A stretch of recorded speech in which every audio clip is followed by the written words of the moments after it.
Why do I feel like I linger? Linger between the words to say the words to remember. Now we're here to take control over your body and over your soul. We're gonna take back everything and lose it all. Lose it all. Lose it all. Feel it in your arms. Feel it in your legs. Feel it on your fingertips and feel it in your head. Just let your body go. Just let your body go. Just let your body go and move to the rhythm.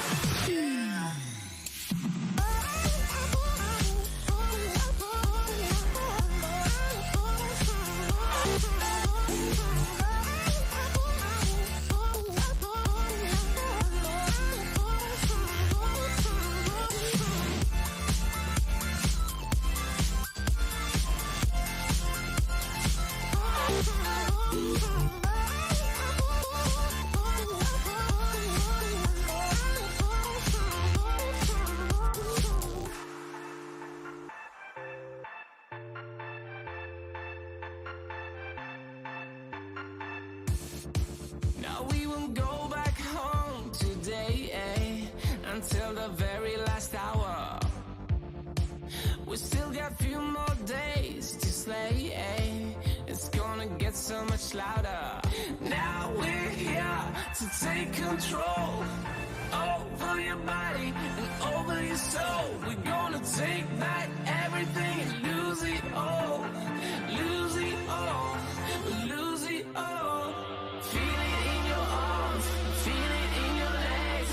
Feel it on your fingertips and feel it in your head. Just let your body go. Just let your body go. Just let your body go and move to the rhythm.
Good evening, everybody. Sorry for the timer overrun there, but it took me a little extra time to get some coffee and whatnot. Hope everyone's doing well. It's Thursday night, my friends. Excuse me. And I'm back, and we're going to try out a game here called Space Rain. Let me get the screen up here.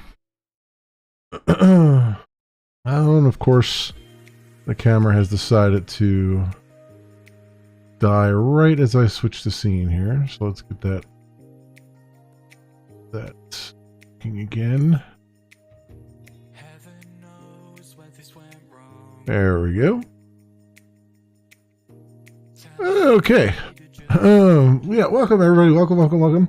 So yeah, today we're gonna try out some Space Rain. I might also try this demo over here called While the Iron's Hot that I just ran across today. We'll see, because I've been trying to go through a lot of the games and stuff that were that I missed through, because there were so many festivals I didn't quite catch everything. And that was one that had a trailer and stuff, and looked kind of interesting. So we'll see. Depends on whether how deeply I get into Space Rain or not. And then I spent some time today, made sure I got all the updates for Elder Scrolls Online. So, you know, if all else fails, we'll end up in Elder Scrolls Online either tonight or tomorrow. Depending on how everything goes. So that is kind of what it's looking like right now. Also, a little channel update thing here. Over on Kick, they have now, I think 7TV now integrates with Kick. And I believe I have that turned on. I don't have a whole lot of emotes that on there, but I think there's a few. So a few of the more, I guess, popular ones anyway. So if you have the 7TV browser extension, should be able to use some emotes on my channel over on Kick. I did not do. They do have a work in progress YouTube integration. I did not enable that because it was kind of shady how you had to do it. Like they're waiting to do they're waiting for their proper integration to go through, which is like OAuth and all that stuff. Right now, you kind of have to do some weird side channel stuff that I was like, yeah, I'm not so. I'm not putting my faith in that right now. I'll wait until they get like a proper OAuth integration app with YouTube before I do that. So that's why I don't have them enabled on YouTube right now. But once they improve that integration, then I'll look at that as well. And that's about it right now. I have to get my channels in order too, because YouTube reduced their specs in order to get like certain channel monetization features and stuff. So I have to figure out what I'm doing there. I also have to figure out if I want to take the streaming channel and just go stream on the main channel.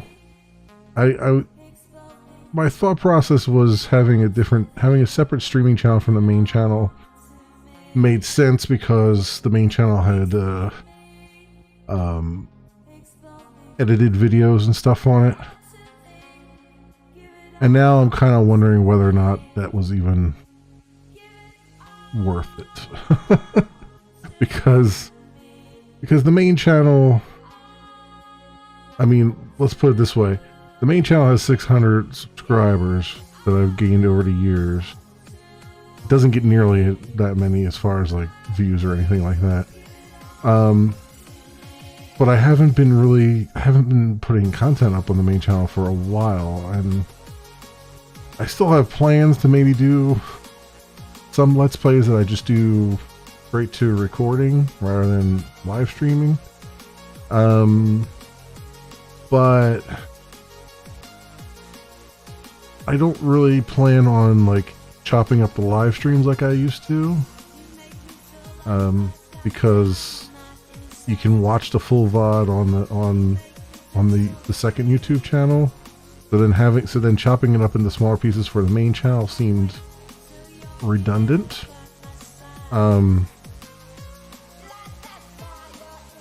Also, it was time consuming for me, obviously, too, because there's no I don't have an automated way to do that. I mean, I could come up with one. I could automate FFmpeg to chop it off at half an hour every video, but you'll get these weird edits that don't make a whole lot of sense. You know what I mean? You kind of need a little bit of a human touch in there at some point. So I don't know. I'm still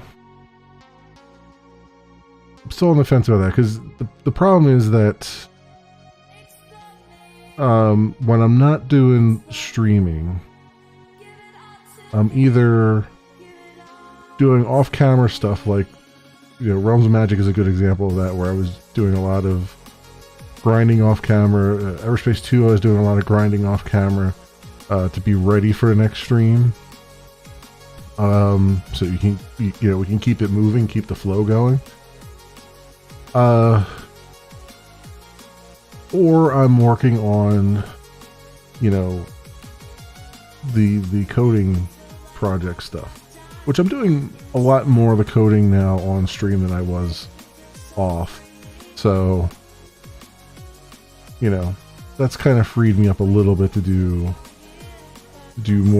something else off camera. And honestly, the thing that I'm trying to get to is I'm trying to get to a point where I'm trying to find a game that I want to play that I can record an hour or 2 hours and have 4 episodes, and that's it. I don't have to do too much editing with it. I can just boom, boom, boom, boom, get those episodes in there, get 2 to 4 episodes in there, and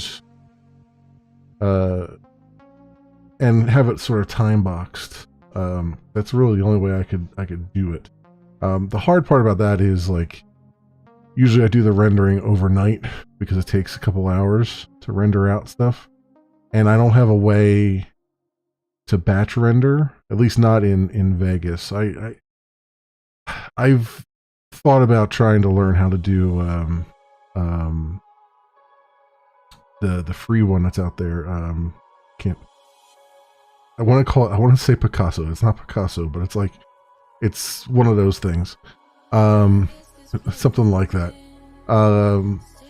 And I've wanted to sort of learn that a little bit and see if that has some batching capabilities in it. But the problem with that program is the same problem I had with Adobe's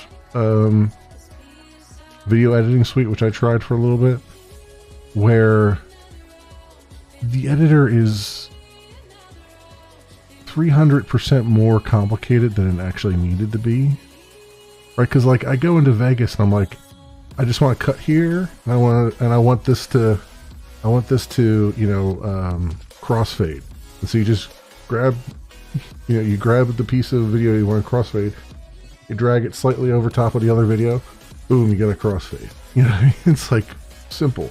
Trying to do that in these other programs requires a freaking PhD sometimes. I'm I don't need the power that they're giving me. I just need something that's simple and stupid and just does the job well enough and generates a good quality product at the end. You know what I mean? I'm not doing fancy transitions and crap like that. I'm I hail from the school of simplicity. A crossfade is about as much of a transition as I need between one piece of content and another, you know? I don't need it to be more complicated. I don't need, like, you know, the new screen to come swirling in and the other one to go fading out. And who cares, you know? It's just visual noise at the end of the day. But I don't know. We'll see. We'll see how that goes. I had these plans for a while. It's trying to figure out, trying to just sort of get back into that grind a little bit. That's kind of the hard thing, because the problem is there's a lot of stuff coming out that I want to stream, and I know that the stuff that I want to stream is going to have grinding aspects to it, like for instance Starfield and whatnot, and that's always the hard part for me, is like streaming that on, like, there are some streamers who can stream themselves just digging a hole and be just really interesting and on point and have people there and everything else, and I've always struggled with that. Right? You know, like I need the game itself to take take a lot of the heat off of me. Right? When you're doing mundane stuff. Because otherwise I don't have a whole lot to work with. So I don't know. We'll see. Plans are always being devised, my friends. So with that all that said, perhaps we should jump into some Space Rain and see what this looks like. Let's get the game audio up here, and we'll see what we got going on. Alright, so when I first launched, I launched the game at least once just to take a screenshot.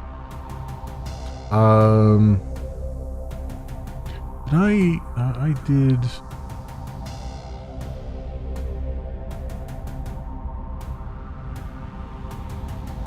I'm pretty sure hang on a second. I did select the right thing over here, didn't I? Yeah, I did. Okay. I was like, I couldn't remember if I selected the correct YouTube thing. So when I first launched, it did mention that I should probably run some tutorial things in the database. Let's look at our options first. Let's see where we're at here. I think bring the master audio down, maybe add.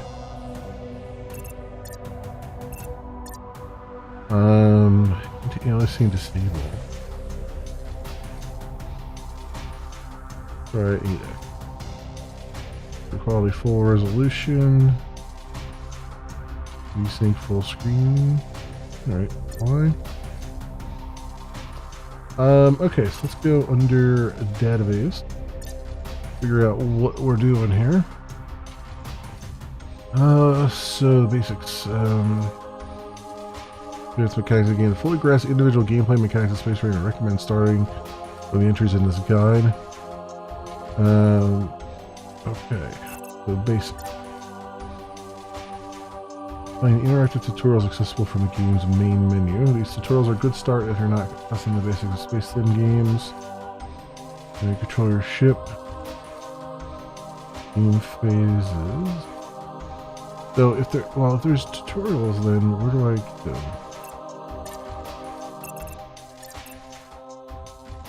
Oh, here we go, tutorials. Let's just do that.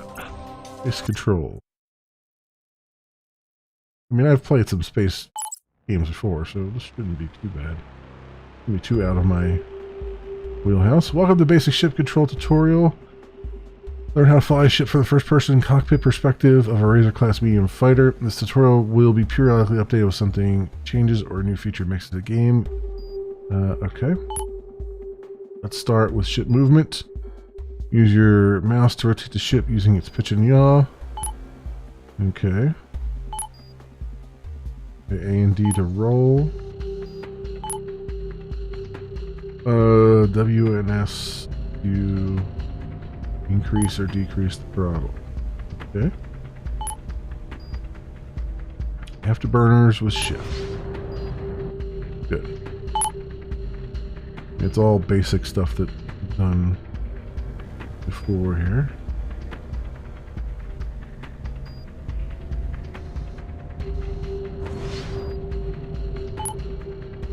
To the more advanced controls, let's take a look at the cockpit interface and explain its elements. Current speed indicator. Yep, I've played Wing Commander before. Throttle level. Afterburner fuel bar. Artificial horizon indicator. Okay. There's countermeasures. Combat warning panel. That as detected when your ship is being detected from non-allied ships. Lock. It is being target locked by hostile. Missile is missile lock where ship is being tracked by missile. Ship guns panel on the left. There's all currently equipped weapons of the gun type and their info. Like ammunition status. Launchers. Currently equipped weapons of launcher type. Okay. 3D radar hologram. Yep.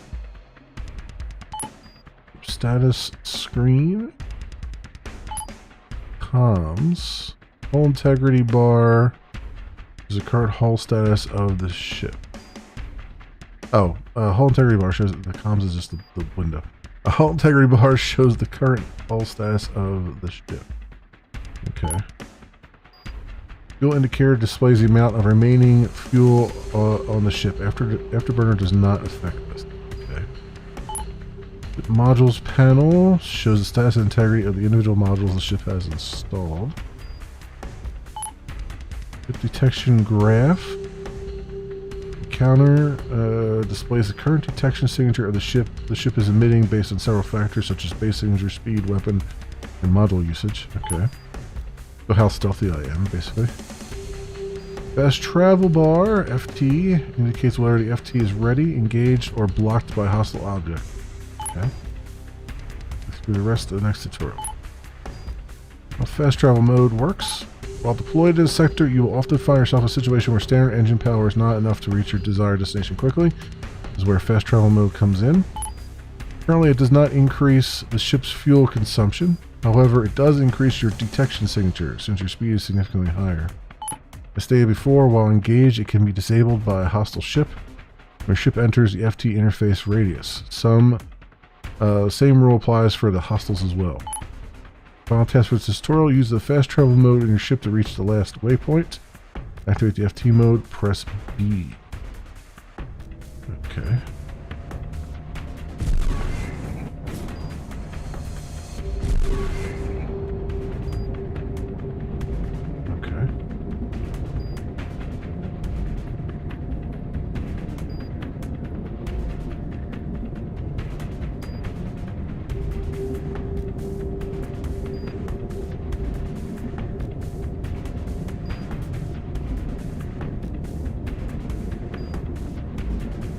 It's not like an autopilot, unfortunately. It's more like just a means to go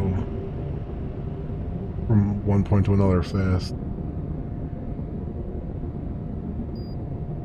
It's more like the way they do it in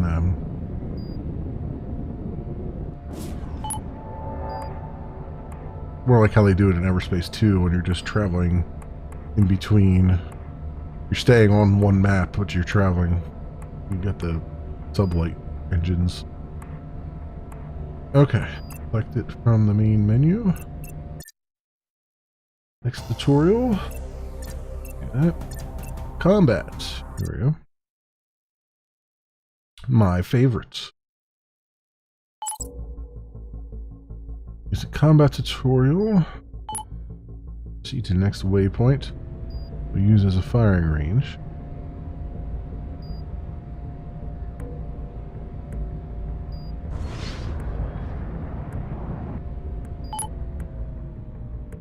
Start with the guns. The fire the ship's primary gun type weapons use the left mouse button.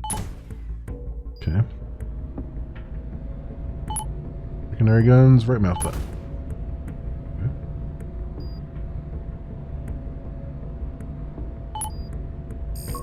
Okay. Show the targets marked on your HUD.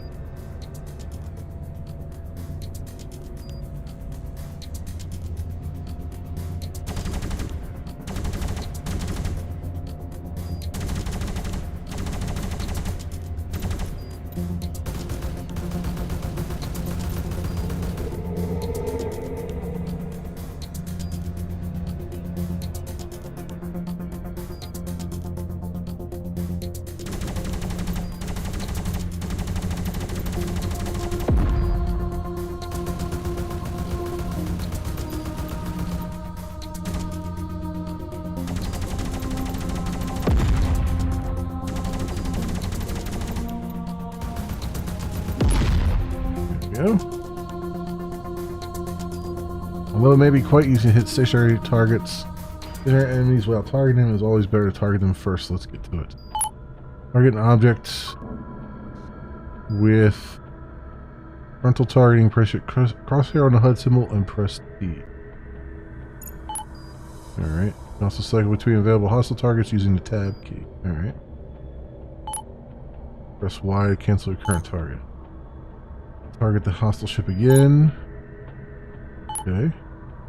Once targeted, you'll always see your target marked with a target lock symbol. It escapes your field of, if it escapes your field of view, an off-screen indicator will guide you back to it. If you're within gun range, target lead marker will appear around the target lock. It's help you aim. Yes, through the target screen on the left cockpit. Once the target is locked, an identified target screen will appear, providing you with more detail about your target on the HUD. Okay, on the left. Target speed indicator. Target distance indicator. Information panel. Target detection graph and counter. Displays the current detection signature the target is emitting based on several factors such as base signature, speed, weapon, and model usage. Okay. I'm familiar with basic targeting. Shoot down a moving target. Don't worry, it will not fire back yet.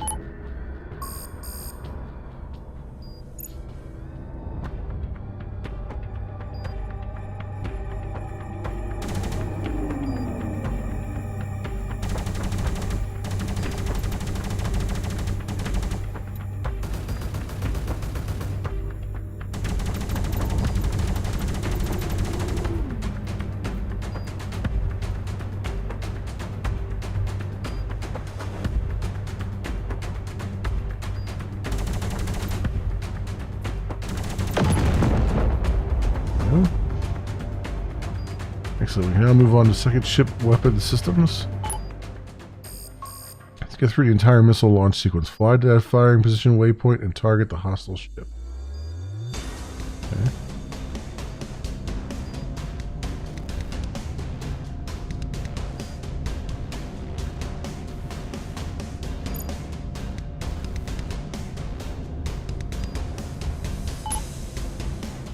Now enter the missile mode by pressing R. Target inside locking reticle. Press F now to launch.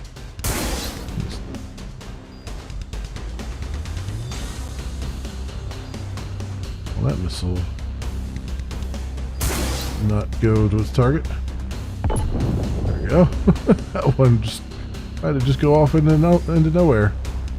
Important to know that missile range, agility, damage capabilities, and accuracy are different for each type of missile. Ship can have more than one launcher weapon at a time, thus making it possible to switch between them.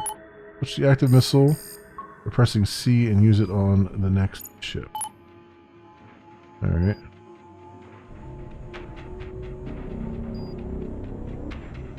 Before I get a missile lock, so fly closer to the target until you get into range and destroy the target with all three of these short range and weaker, more agile missiles.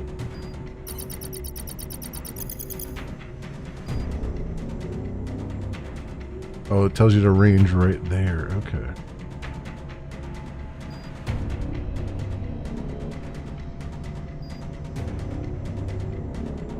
So the max range and the minimum range.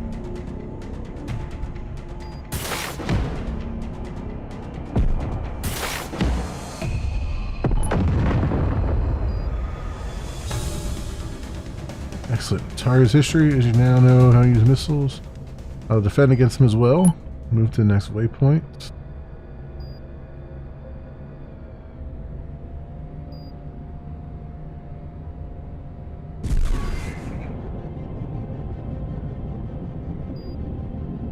Alright.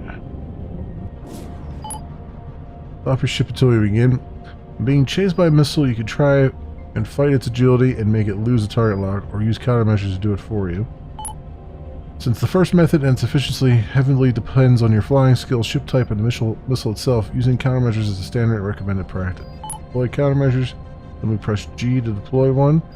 Also press and hold G to release them continually. Try it now. Okay, good. Remember that the more countermeasures deploy, the more likely it is the missile loses its target lock. Use them wisely. Help you know when to use them. Combat warning panel informs you when you're being targeted by a missile, with a flashing missile warning accompanied by a sound effect as well. That's it. Let's unfreeze your ship and practice what you've learned against an incoming missile.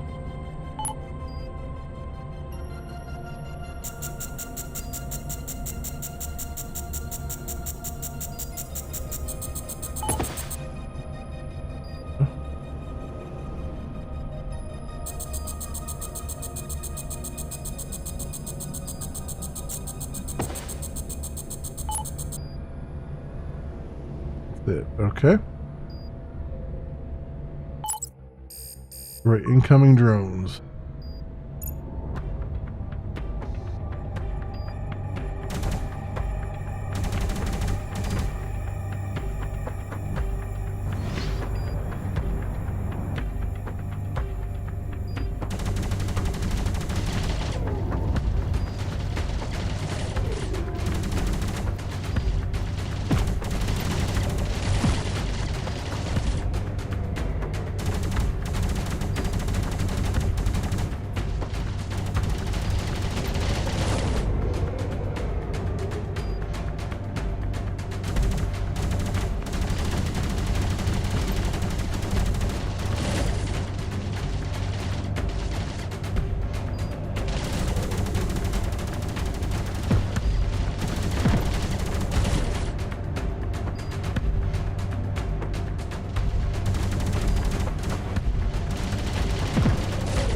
We don't have shields or anything, it looks like. So we gotta deal with that.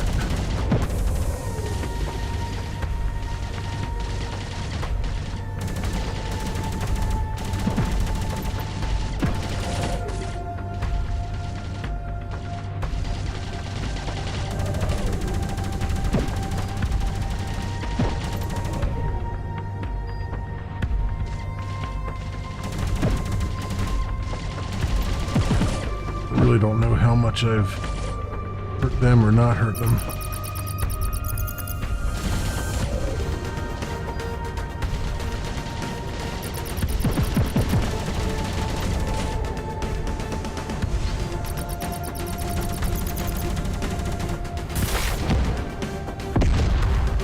Oh.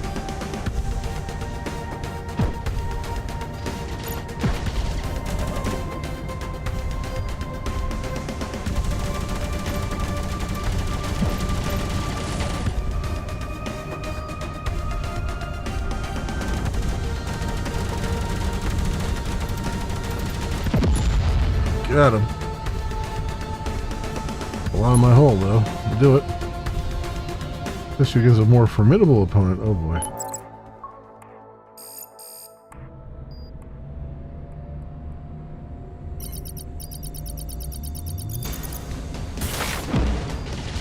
Oop.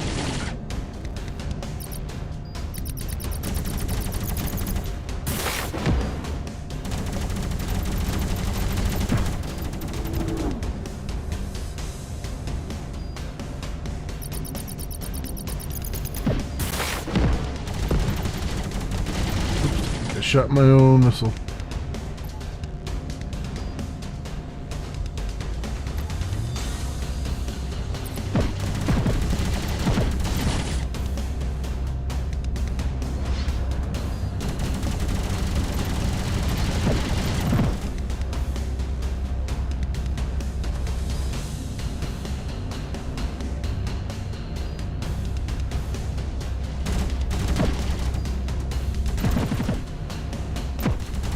right into him.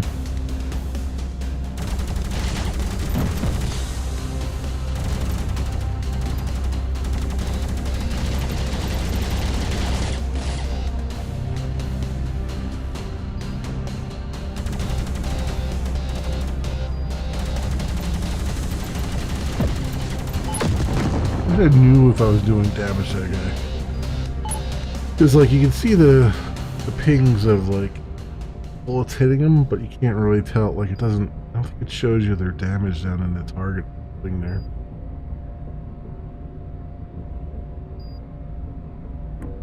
Alright. That was that. What's the other tutorial here? Fleet Command. Get familiar with Fleet Command mechanics in the advanced video tutorial. Oh, it's a video tutorial.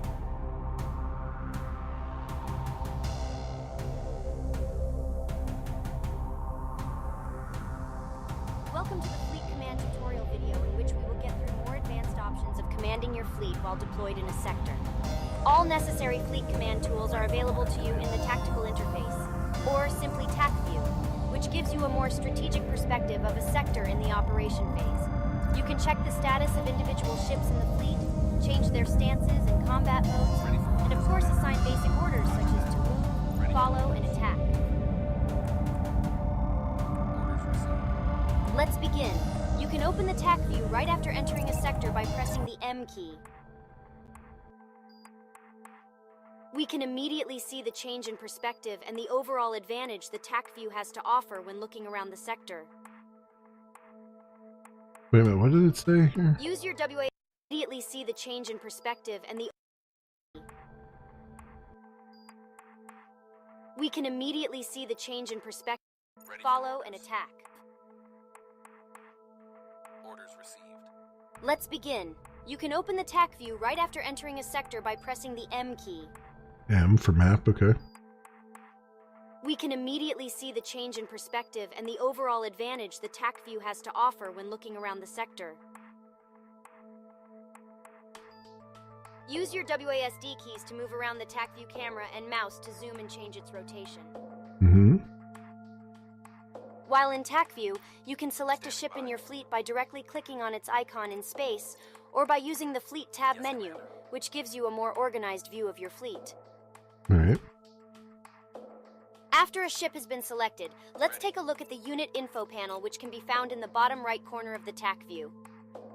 Apart from basic information like unit model and class, hull integrity, used cargo space, and current fuel level, you can also access modules, weapons, and cargo hold of the selected unit, as well as change its active stance and combat mode. Furthermore, direct unit control can be also transferred from this panel. We will now go through weapons, stances, and combat modes. In the Weapon tab, all equipped weapon types are displayed together with their current integrity and ammo status. With launcher weapon types, you even have the option to set their usage setting, which will affect how often the launcher fires. This can help you preserve more ammo in less difficult engagements, or go all in if the situation demands it.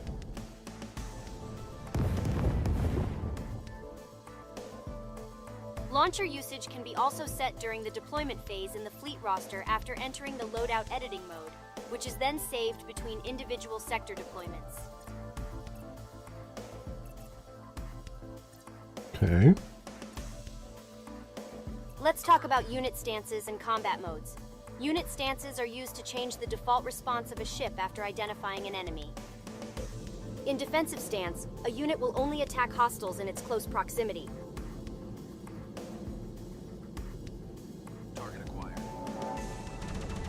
In aggressive stance, a unit will attack all detected hostiles, regardless of range between them.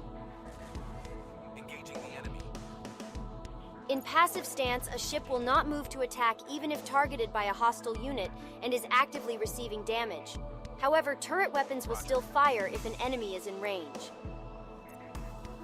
Just a small note, when in combat, only a direct retreat command or activation of the passive stance will make a unit break an engagement and follow a non-attack order. Okay. In larger ships equipped with turrets, you also have the option to change their combat modes. This affects the default combat range a ship will try to maintain during engagements. In close combat mode, the combat range is based on a weapon with the shortest range that the ship has available. This is a great option for loadouts that require closer range for better effectiveness.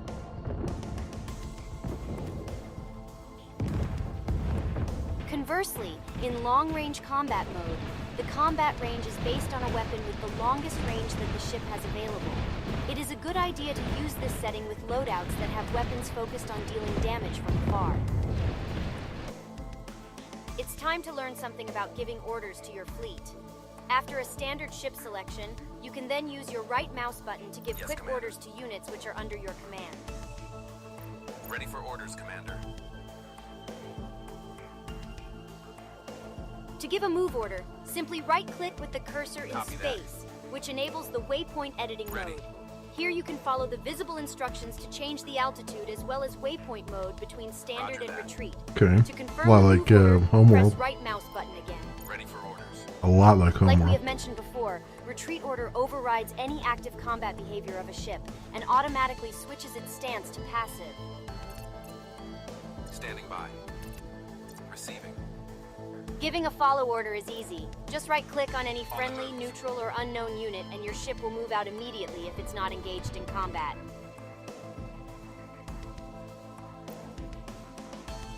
Orders received.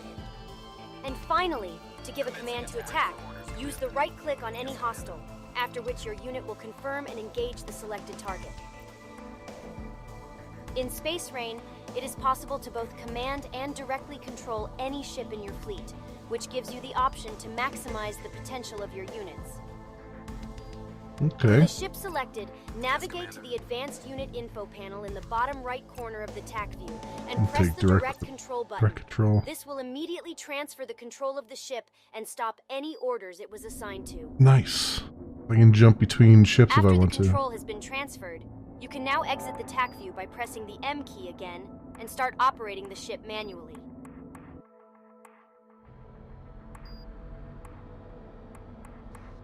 To exit the manual control mode, use the direct control button again back in the TAC view.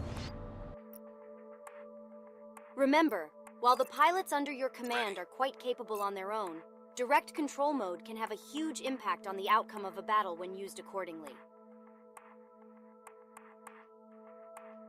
This is the end of the Fleet Command tutorial video. Make sure to check out more database entries to learn about other features. Good hunting, Commander. Okay. Okay, not bad. Not bad at all. Let's go back into the game now. Already had that. Okay, there we go. Hop back in. All right, so I get the general gist of it. Let's see what we can do here. How much of the game is existing right now?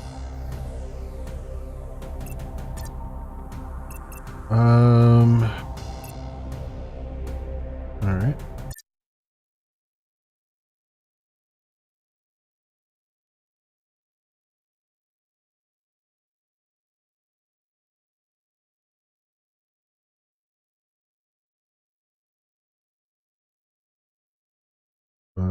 All right. Where are we at and what are we doing? Stygian Quadrant. Escador, Marshall Gang. Where are we at?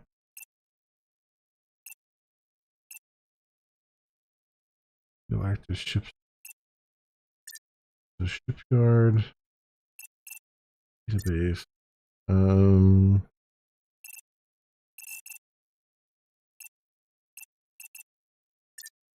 Corporation rank represents your current level. Blah blah blah blah. Okay, sector map. Available during the deployment phase, screen gives you an overview of the entire system and all sectors you can deploy your fleet to. You can click on a specific sector, view more detailed information, its current status. After choosing your ships and deployable fleet, you can then use the deployment button to enter a sector. Okay. Where you enter a sector, it's always a good idea to check out its threat level, objectives, and current status. You can access after selecting one. Okay. Contract up. Sector type. One of the playable sector types is based around completing different contracts for corporations, rewarding you with credits and experience.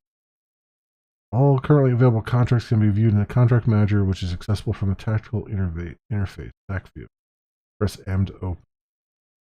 After selecting a specific contract, you can check its rewards as well as approximate threat level with fixed overall difficulty. Contract is activated immediately after accepting it. You know, multiple contracts active at the same time. Claiming a sector. The ultimate objective in a sector is to capture it for your corporation. There are always several conditions which must be met. These can be viewed after selecting a sector in the sector map. When deployed in a sector, they can be viewed after opening the sector tab in TAC view. Influence represents your current control level against other corporations in a sector. It can be increased by capturing control points. Apart from contracts and sector claim conditions, you can also complete special objectives, which are typically more challenging but offer greater rewards. These can be found in the sector tab. Okay. So, shipyard, fleet roster. Do I have anything? I guess I don't have any. I have to buy. But I have, it looks like I have enough for one small, what I'm guessing there. Yeah, small. So, what do these look like? Hyena, best life fighters currently available. Outrun almost any ship. Blah, blah, blah. Hull integrity 7,500. 2 guns, 2 launchers. No cargo. Action signature. Okay. What's this one? Zephyr.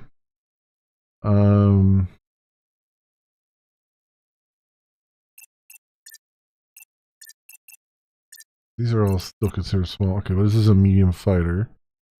2 guns, 2 launchers. 9,000 hull integrity. We don't have enough, so we can go as high as a Razor. He's a higher tier medium fighter. This looks like an arrow from Wing Commander. Higher tier medium fighter capable of delivering a good amount of damage, both light and medium armor. Got 3 guns, 2 launchers, 10,500 hull integrity. It's a medium fighter. No cargo. No logistic drone bay. Alright, let's do that. Grab it. Okay. So that's our fleet right now.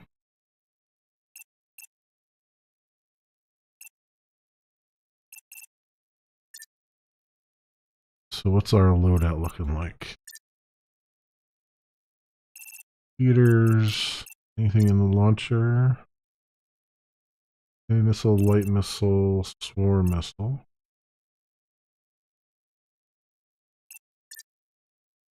That 3. Okay. All these are 3. 3K it looks like.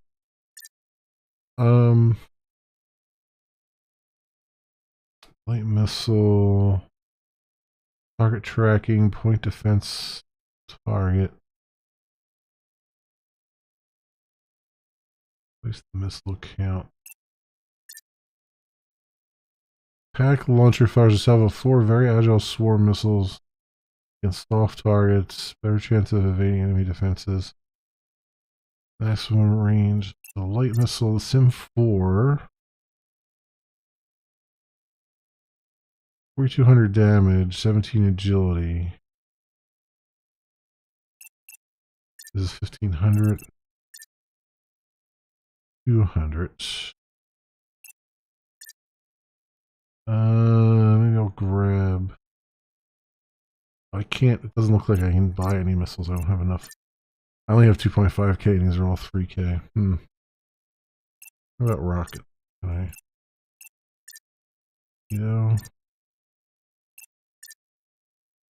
No, I can't put anything on there. All right, that's fine. Ship is insured. That's good. All right. What do we want to look at here? Vega array. Low. Low. Low. Medium. High. All right. What is this? Contract ops. Control points. Locate eliminates Kendall Chang, a pirate warlord roaming somewhere in the sector. Sector claim conditions, raise sector influence of 50%, destroy the sector garrison at derelict point and capture it. How about this one here? Type of raid. Capture all designated control points in the sector. Operation Altair. Marshal Gang, take control of vital communication platforms, reclaim these platforms, and reestablish our dominance in the region. Failure to complete all objectives before leaving will result in a reset of all progress in this sector. Okay, well, Vega Array seems like the place to go.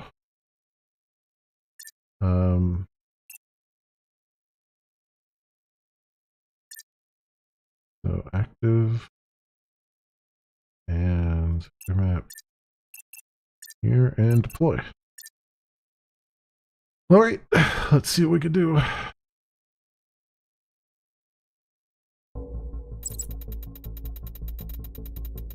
Operation Altair. All right, what do we got going on here?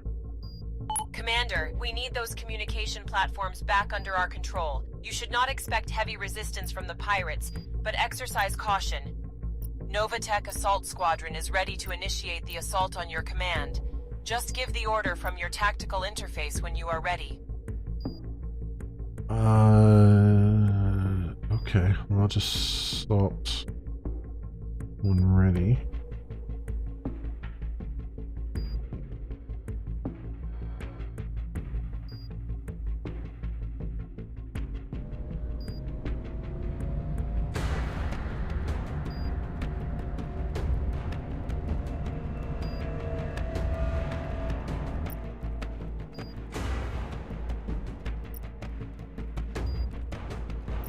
Oh, that's the attack squadrons, I see.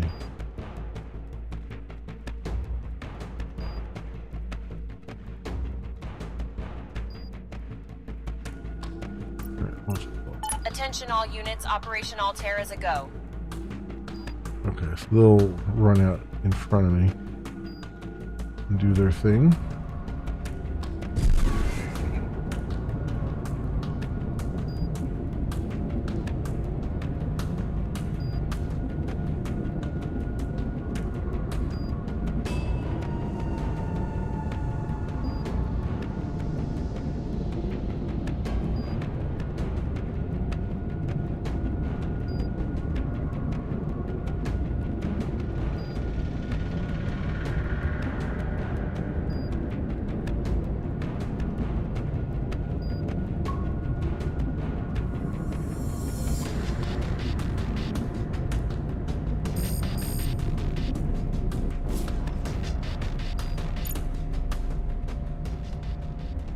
Guys heading out here.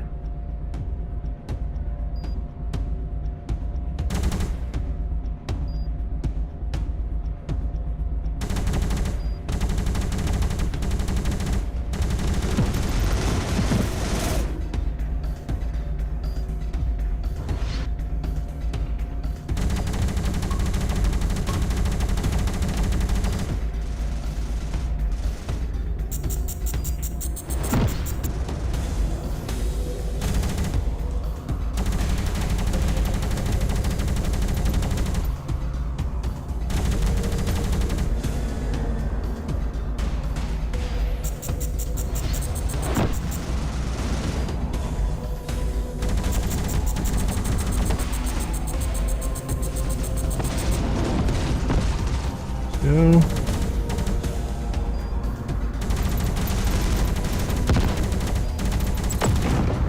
Got him down.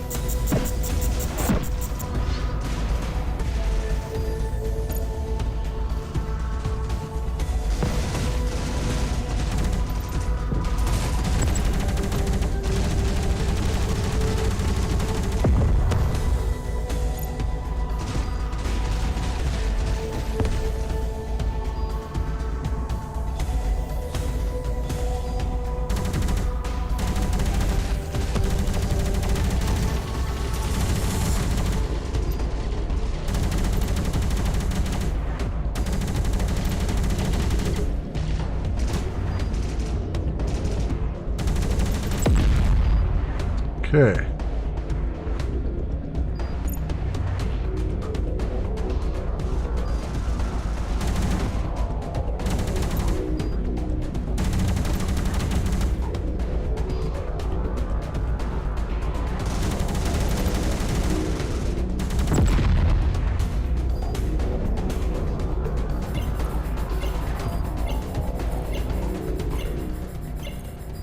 And the relay.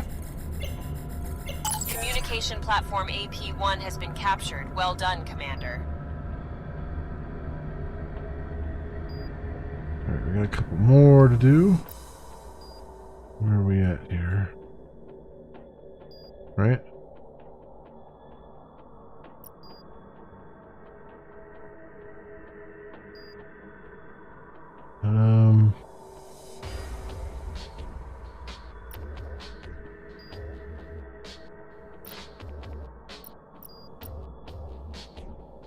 Okay, they're heading off the other waypoint.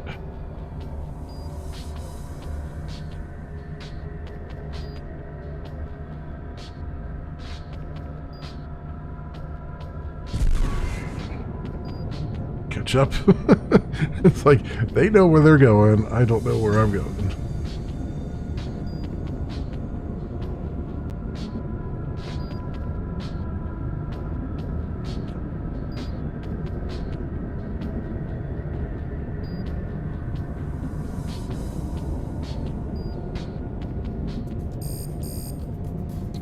Okay. What's going on here now?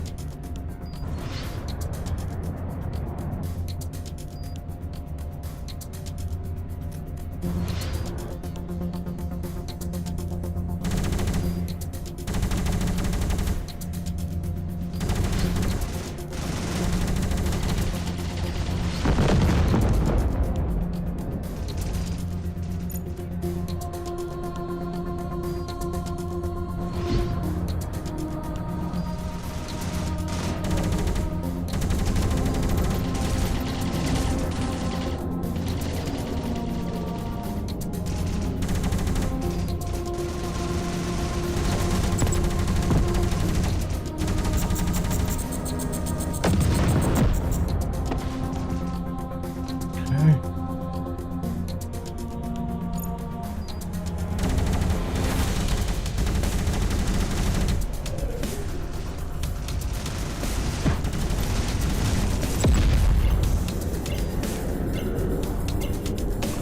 Nice.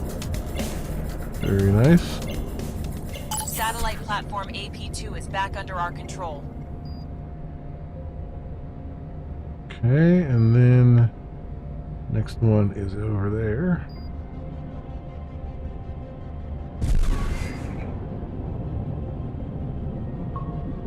These guys go ahead of me a little bit. 50% hull I got. Not great.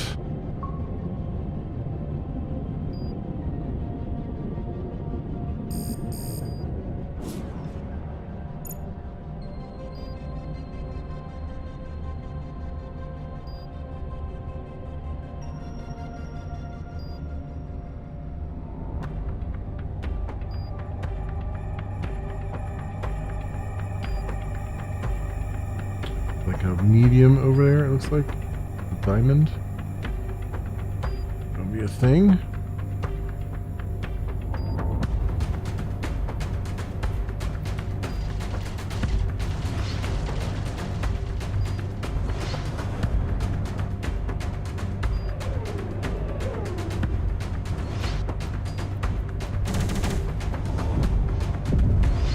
Nice. I took him out.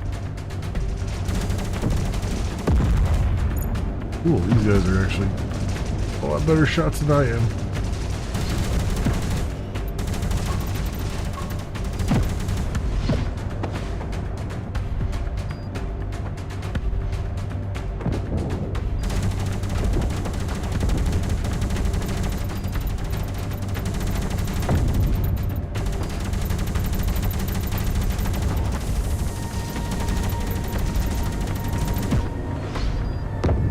Alright. Boom. Very good.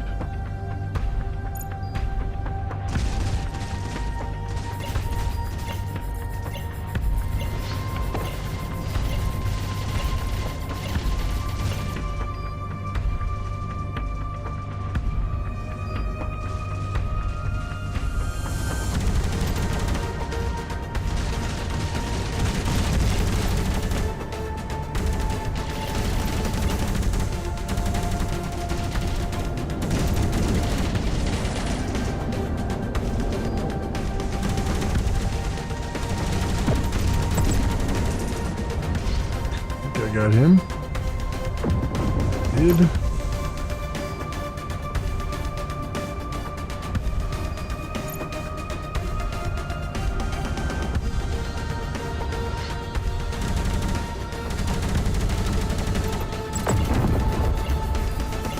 Nice. Now we're capturing the array. All communication satellites have been captured. Good job, Commander. Remember to use the navigation beacon nearby to leave the sector. Okay.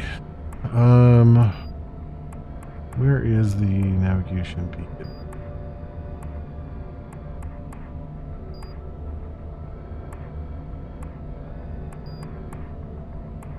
Those two. Kind of wish it would give me a way to target the target the beacons, the nav beacons. I wonder if there's a. Is there a? Oh, I can't see the controls. That's unfortunate.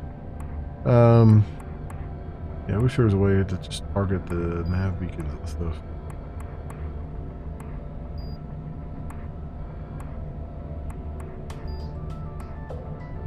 I don't know what that white icon is.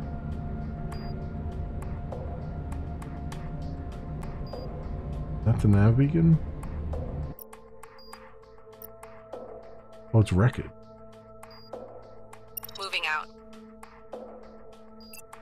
Yes, Commander? Can you salvage that? On the move. I guess from here I can just navigate them to the thing instead of doing it manually.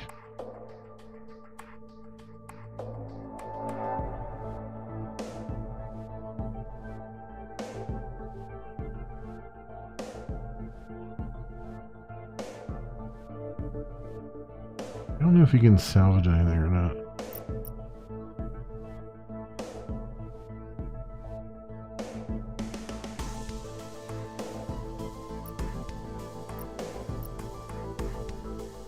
Yeah, I may not have it because I don't have any cargo capacity or anything. So. Roger. Copy. I don't think you can. I don't think you can do that. All right, that's fine.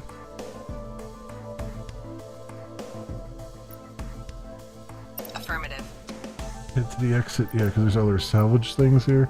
That's interesting. If I could get like something that could salvage that stuff, we'll be in good shape then. Because I can. Maybe I can like salvage the vessels and make them my own. Maybe I don't know.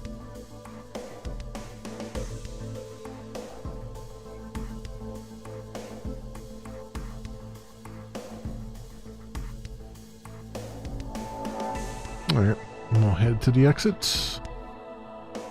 Navigation beacon, press J to start exit.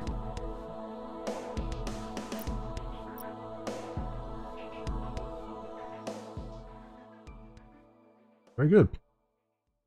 First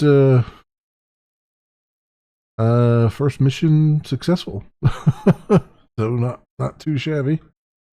Not too shabby. Now you see I only have 250 hull, so I'm assuming there's a way to repair this ship. I don't know how though.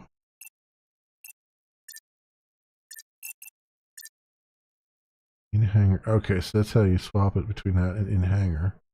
But now that it's in hangar, can I How do you repair it?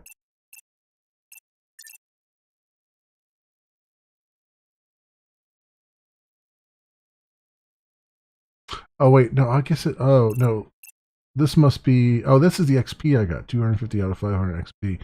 That's what it is. Okay, so I guess it automatically repairs your stuff. Because that would be kind of weird. I mean, I could see them charging you for repairs, but I don't see anything on here that says here's where your repairs are. That said, it would be nice if we had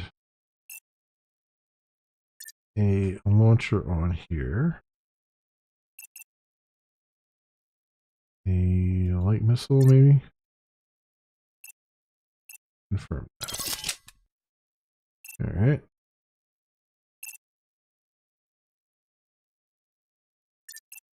Launcher usage, I'll be the one doing the launching, so it's not a big deal right now. Okay, and I don't have, I guess as I level up, I'll have more slots for fleet deployments, I guess. This is now claimed by us.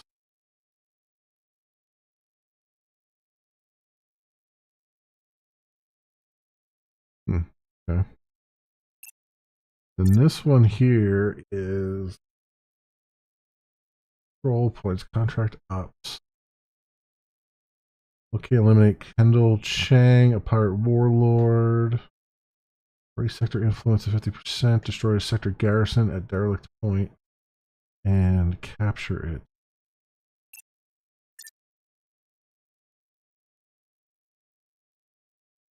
I mean, I guess I could try it. See what it's like. If they give me other ships to part of my fleet, or if it's just me roaming around.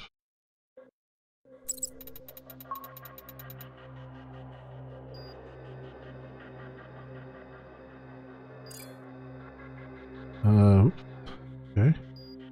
Contract ops. What do we got here? An unknown coming in.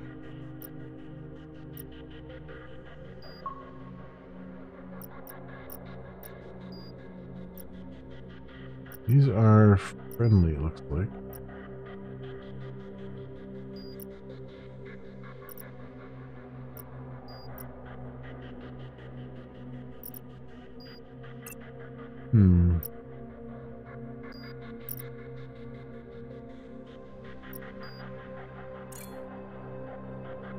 Escort contract available.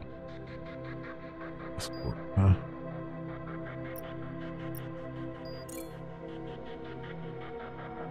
Search and destroy would be nice. Where's the search and destroy contract? Contracts. Ah, here it is. Contract. That's what I'm looking for. Yeah, I don't want to do it.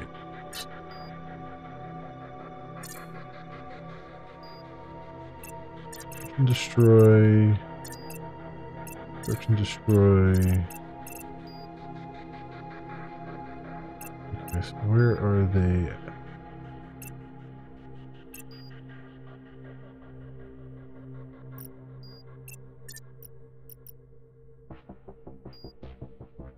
Oh, over here. Okay. Well, garrison outpost. Satellite platform.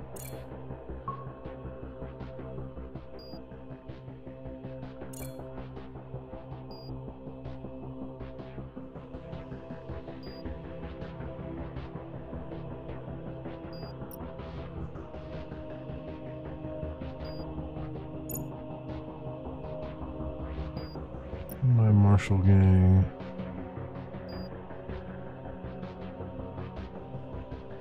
Wait. Why is it? Where? So these are search and destroyers are supposed to be. There's one over here. How do I tell? Okay, I gotta tell my guy to not be in control. Ready for orders, Commander.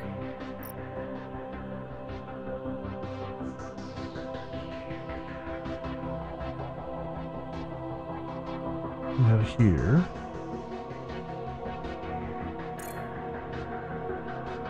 Roger that.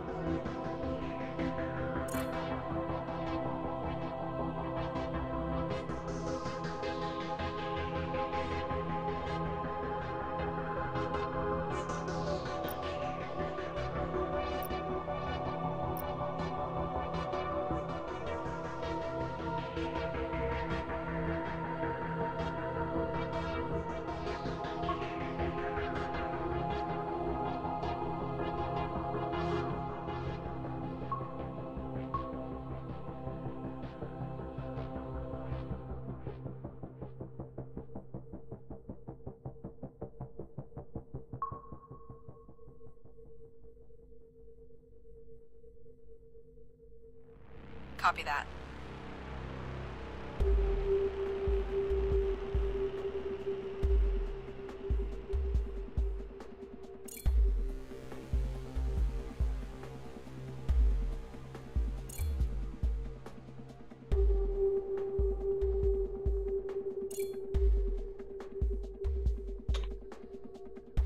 Alright, so far so good. Getting out there.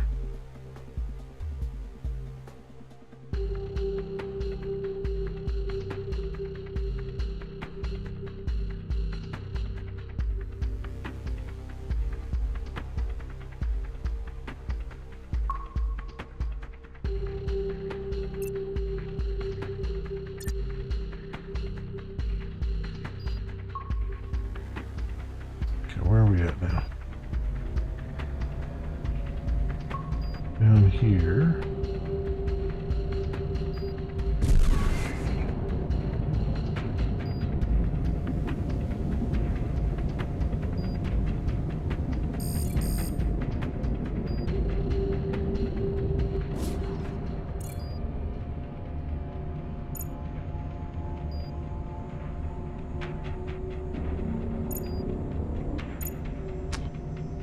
Got drones.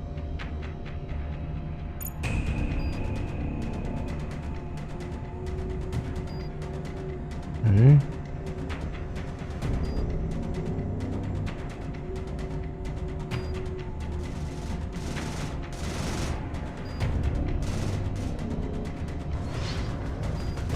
Wrong button. Hit the right button.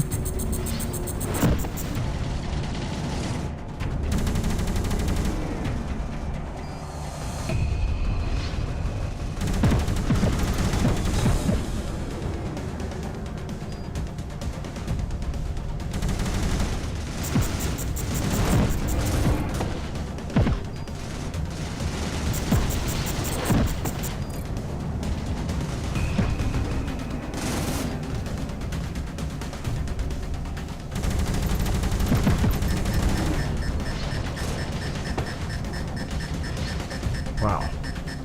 They're like... Holy crap, like how is this supposed to be low threat when I'm like getting my ass handed to me?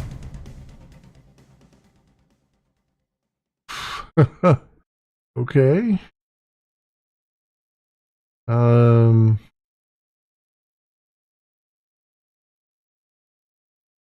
there's a no reference exception as well in the console.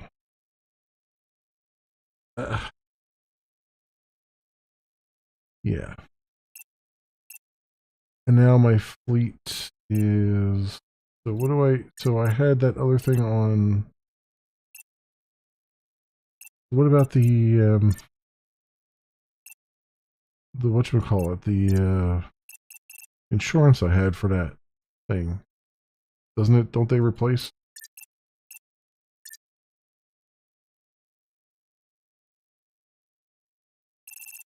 Do I not have enough money for them to replace? I should have enough money for them to replace. It was like 12,000. Alright, didn't I have a...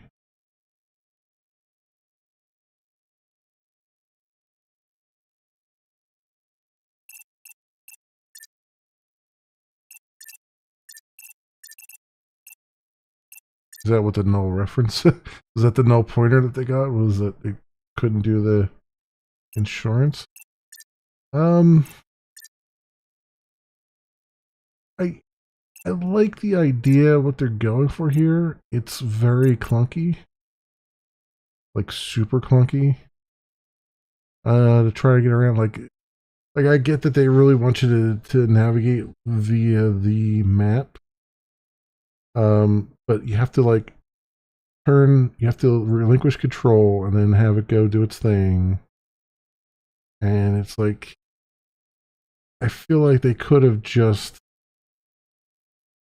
I feel like they came up with the most complicated way of doing that instead of just making it simple, right? Like why can't I just select something on the map, turn it into a nav beacon, right? Or just, I don't even need to do that. Just select something on the map and hit A, autopilot there or something, you know? I mean, I get that A and D are being used for roll, but like, I mean, even just to hit B or something that would just automatically take you there rather than having to traverse the space in between. I mean, I get that you could be attacked along the way, but it's just like, I feel like this has been made more complicated than it actually really deserves to be. In terms of like how you do things. I'm not in love with the difficulty spike because it was supposed to be low difficulty and yet I got completely annihilated. So that's not fun. Like if it's not going to be low difficulty, then say it's not low difficulty. You know what I mean? The finding the contracts on the map was a little bit difficult. I mean, I found it eventually, but it was kind of sort of tucked away a little bit too much. Like if you're going to be on the tactical map, I feel like you're going to want to see the contracts that are available probably on the right side of the screen, right? Like if you're in that sector, then why would you hide the contracts when you can? I mean, that's literally why you're there, right? So like, why have that extra click there? The insurance stuff not working is a big deal because now I'm kind of just stuck a little bit. I mean, I can buy a cheaper fighter. All right, but it's just like why even talk about the insurance thing if it's not working? When you have it on there. Is what's weird to me. Like, see, it says ship insured for 9.5K. Like, what does that mean? Does it mean I'm only going to get 9.5K back when it's destroyed? Which is not enough to buy a new one? Or is it going to be like, like they need to explain this. Like, if you have ship insurance, are they going to replace your ship with another ship of the same, with maybe the basic loadout? Or are they just going to give you the cash for it, and then you may or may not have enough left to buy another one? Long range combat.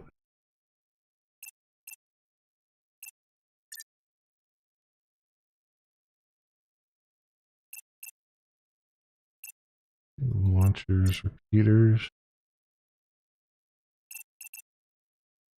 I get some heavy repeaters on here.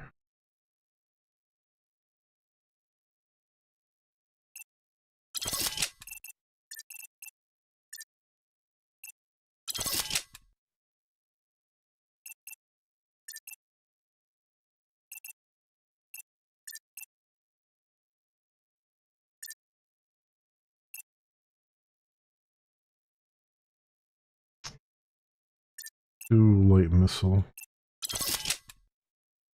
Let's say. Alright, so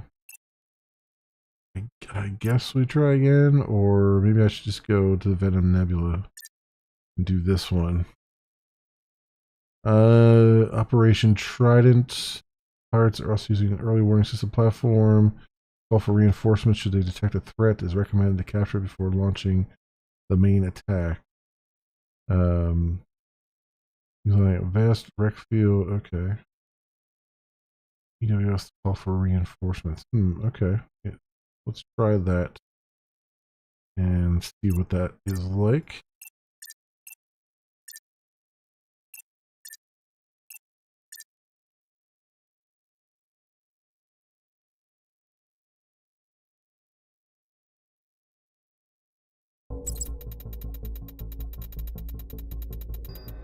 Operation Carcass. Level low. Commander, Novatech strike group is in position. Try to capture that early warning system platform in order to prevent enemy reinforcements before giving the order to launch the main attack on the scrapyard depot. Good luck. Alright, so the early warning system is wait. Is that it there? It looks like it would have that. Seems like the icon that I would select for it. Early warning systems platform. Yeah, okay. So I guess we gotta go be stealthy here.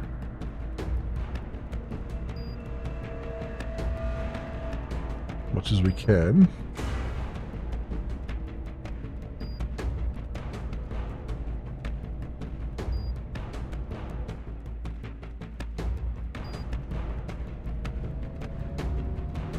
Although the radar signature, it is going up, but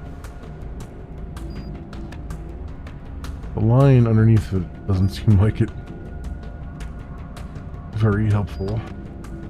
And how would I turn off modules in order to be more stealthy? Is the other question, because they said, oh yeah, turn off modules, but they never told you how to actually turn off modules. All right.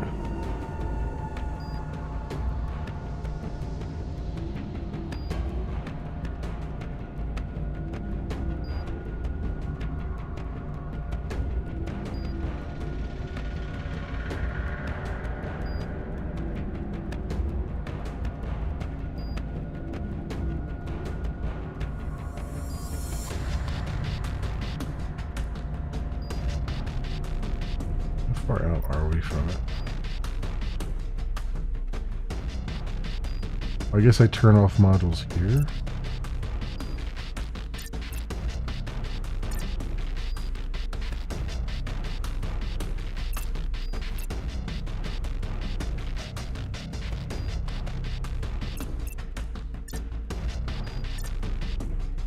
No, that's not working.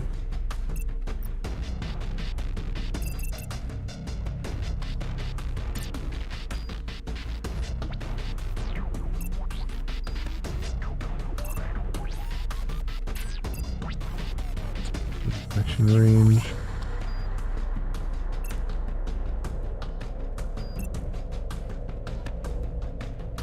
Reporting. Turn that off.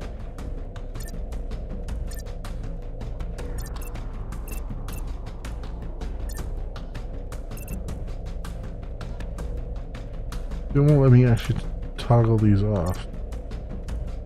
They say on, but then they don't let me toggle them off.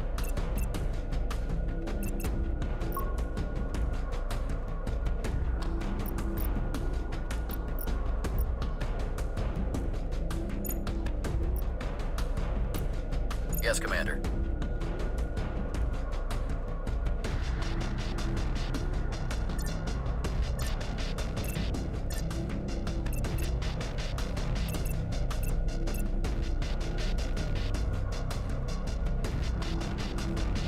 Like, how do I...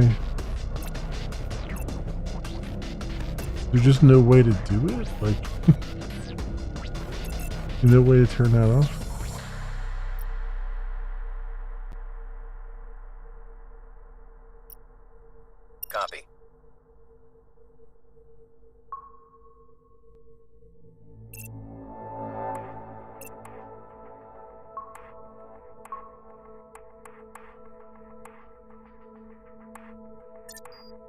Our forces have been detected. Capture all EVS platforms in the sector to prevent enemy reinforcements.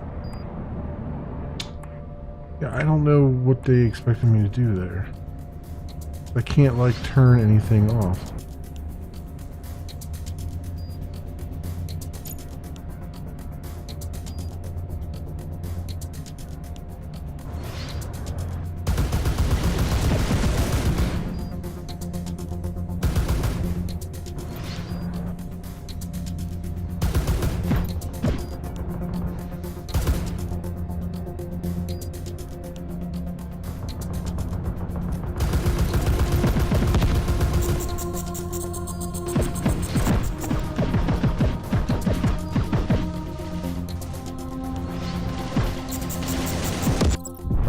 Yeah, I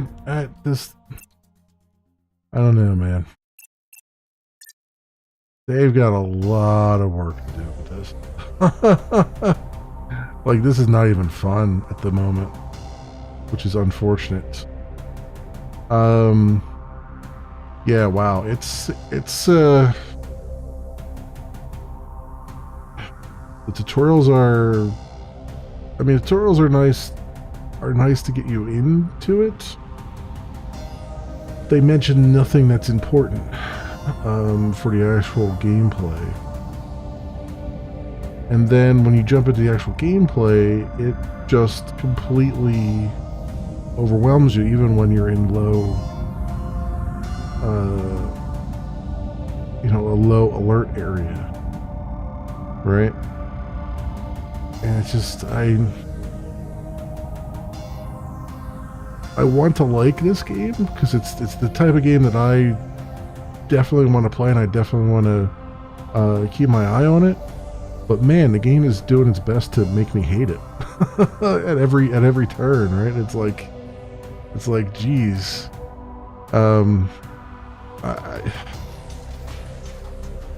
only thing I can really say to any developer who's putting something out in early access, please have other people play your game first before you put it out in early access, because it's you get something like this where you just can't fathom what's going through the developer's mind as far as like wanting people to enjoy their game,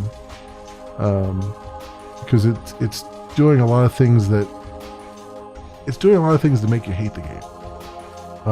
It doesn't have any control. It doesn't tell you what the controls are outside of the tutorial. It doesn't give you information you need in order to be stealthy, to do some of the stuff. The insurance on your ships makes no freaking sense. The movement interface is clunky. I mean, the map is good because I've played Homeworld, so the map is decent. But the fact that you have to, like, turn off your control of a ship in order to go somewhere in any kind of, time frame, and then you can't control, like, how stealthily you go to that point, is a problem. I would rather be able to just from the cockpit say, like if I'm in control of a ship, I want to be able from the cockpit to say, like, I want to go to this point, just warp me to this point. Like, there's no point in me sitting here for 20 minutes while you move to that point. Just get me there, right? Like get me to the exciting parts. Get rid of the slow and boring parts. Like, why would you force people through the boring parts when in between the action and stuff? And then when the action starts, like, it feels like I don't have the control that I need to be successful, right? Like, if ever a game needed ships with shields and stuff, it's this game, because your hull does nothing. It is. Hey, Techno Freak. What is the game about? So Space Rain is about. It's a combination of, like, a tactical game and also a space sim shoot 'em up. So in essence, if you were to take like Wing Commander, or I mean, Wing Commander is probably more apt, but we'll say Everspace 2 since that's a more recent one. You would take the combat of like Everspace 2, but then put like a tactical map on top of it where you can go to different sectors and get different contracts to work on, and you can manage a fleet and give them orders and tell them where to go and that kind of thing. So they're kind of trying to combine two genres. They're trying to do like sort of a homeworld kind of thing, and at the same time have like a space combat sim game. And it's a good start, but it's really rough. It's really, really rough. You need to be able, even if you don't have rebindable keys yet, you still need a screen that tells you all the keys. You still need a screen that tells you how to do things. Like, I don't know, the database here doesn't mention anything about, like, what detection as a radar signature, right? Which, when first detected, tactile view interface. Yeah, it just tells you about detection, but doesn't tell you how to not be detected. It's base radar signature, and it's just like, and you need that for this first like mission that they have, and they don't tell you how to do anything with regards to that. There's salvaging here. You need a logistic drone bay, right? Do that. Station trading. I mean, it's got a lot of stuff, but it doesn't, it's all disjointed. It's like, it's got a lot of stuff, but it looks to me like they never actually played the game, right? It's like as a developer, you got to kind of play your game from start to finish, right? At some point, because play through a tutorial and like, because the problem is that how your game works, but nobody else does. And right now, there's just big gaps of knowledge as to how to do anything, and it's leading to some clunky interfaces. Fast travel mode, which isn't really fast travel. Control points. Resupplying. It's possible to resupply your fleet in several ways. How does that work? Okay, Techno. Welcome. Thanks for dropping by. It's currently automatic for all ships in your fleet after leaving this sector. All sector resupply. Ship to ship resupply. Cargo hold of a supplying ship. Okay. We didn't get that far because we could only have the one ship in our fleet. I mean, the other thing I would say too here is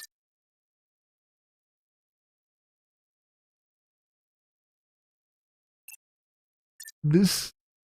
I feel like this game would. Oh, here's controls.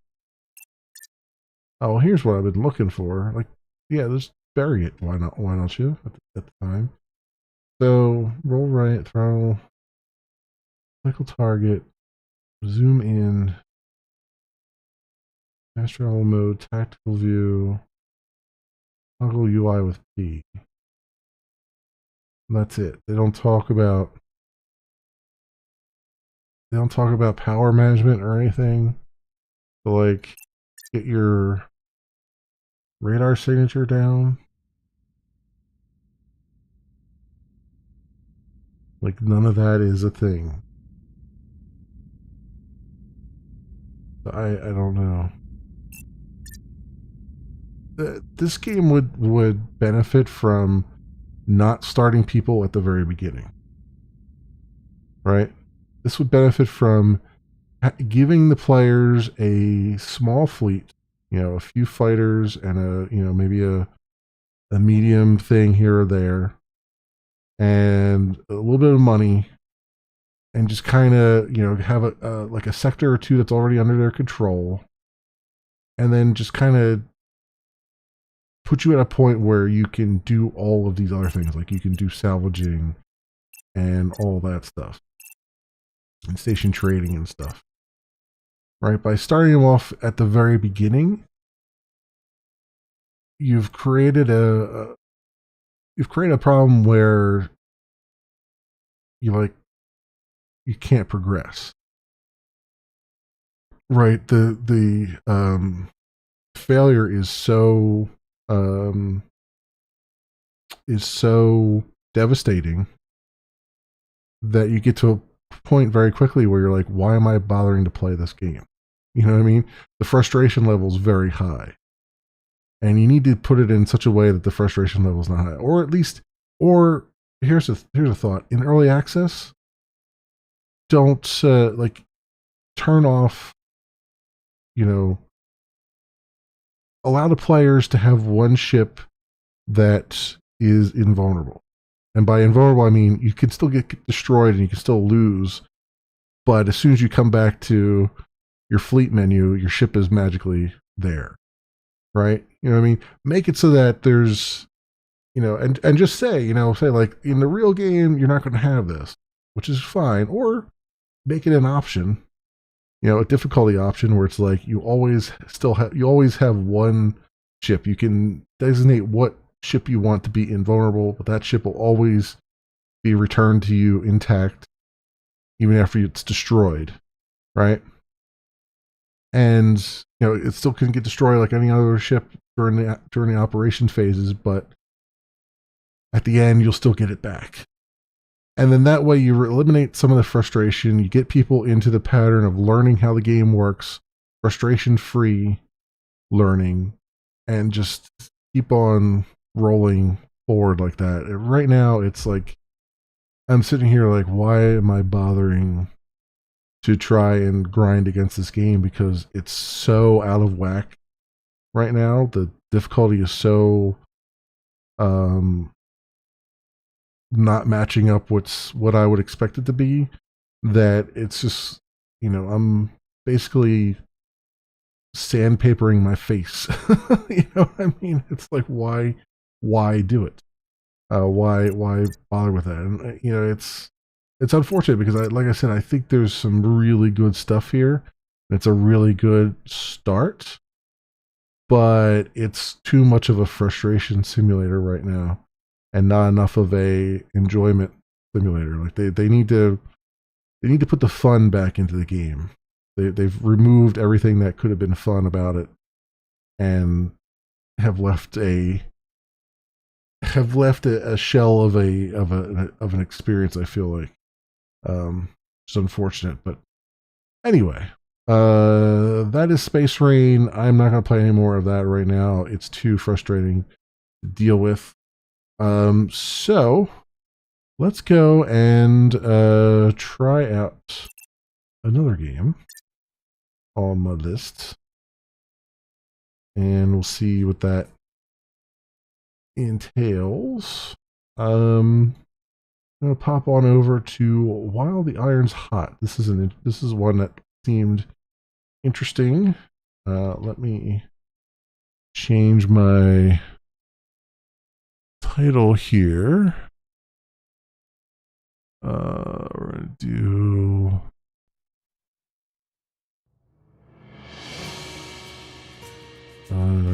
While the Iron's Hot.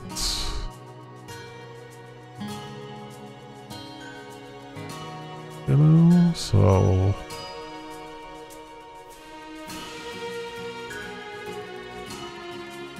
save that. There we go. Alright. Change that there.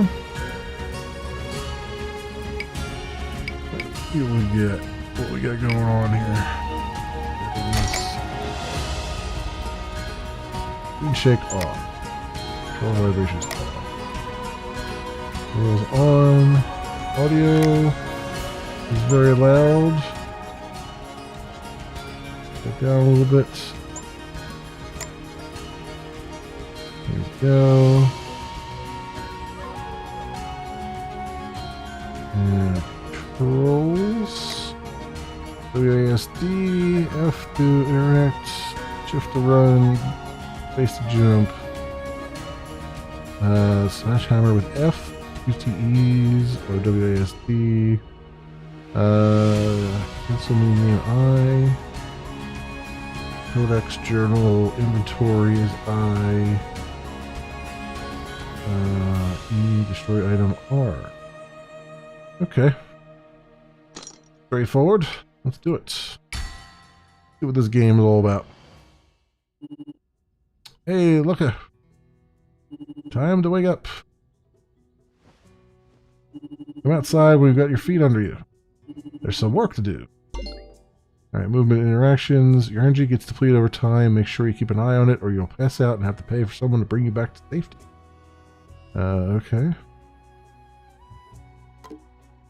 Gotta get to work. Use a door to exit your...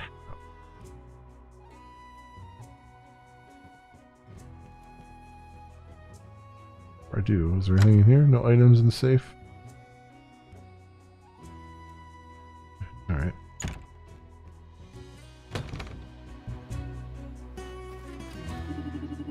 Ah, look, the prince has risen. Slept well? Very funny, yes. What's on the agenda? Well, first we need to replenish our stock of resources. There's a mine east of here, but you'll need to get yourself a pickaxe before going. And you don't have an old one I could just borrow? Come on now, it'll be a good warm-up to get you started. Here, take these resources. It's all we've got left, but should be enough to make a pickaxe, so don't mess it up. Melt the ore, mold the ingots on your anvil, sharpen them on the grindstone, and put it all together on your work table. Easy. If you have trouble, here's a schematic showing you how to assemble a pickaxe. Okay.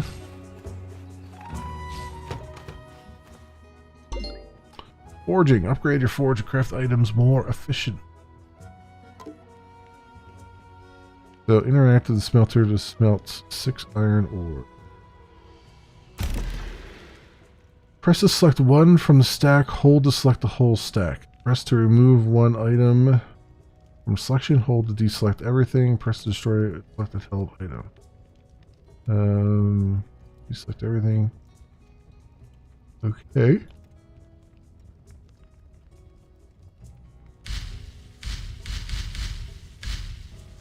And smelt. Interact with the lever next to the forge to use the bellows and speed up the process. Okay.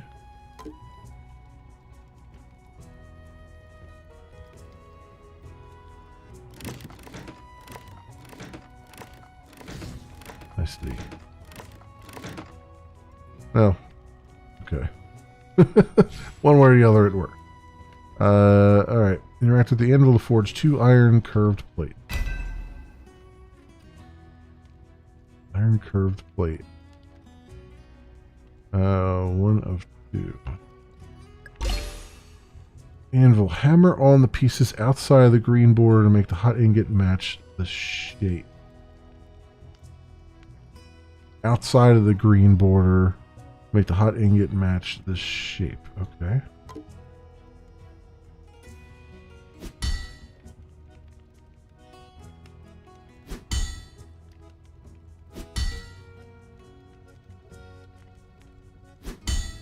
I see. All right. All right. So I need to mold one more then.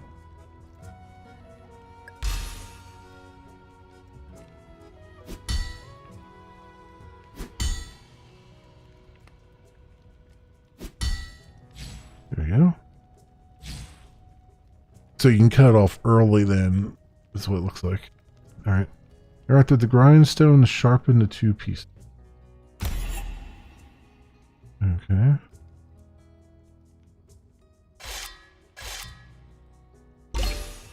Match your timing to press a directional input that matches the lit arrow.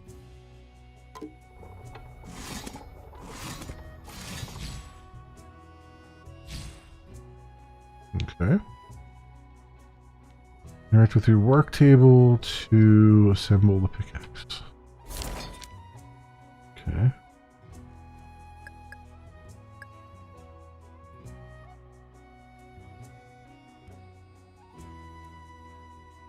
So, how does this work? I'm not sure. Okay, iron pickaxe is, okay, 3 wood down the middle.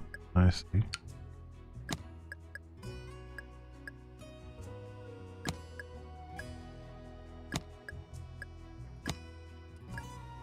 Alright, assemble.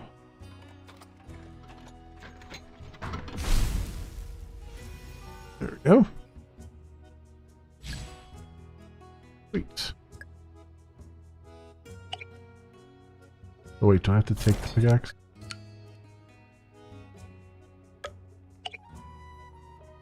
Time to get to work. Is it in my inventory? Oh, it is. Okay, that's my inventory that I'm seeing. I see. Pickaxe you requested is complete.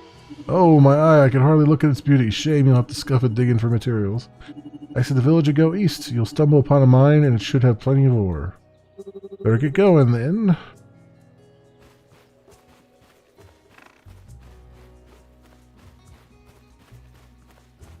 Interact with the signs on either side of the village to leave.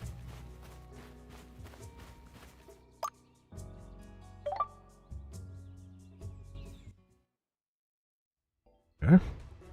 World map basics. Each step will deplenish your energy by different amounts based on how strenuous the terrain is. Okay.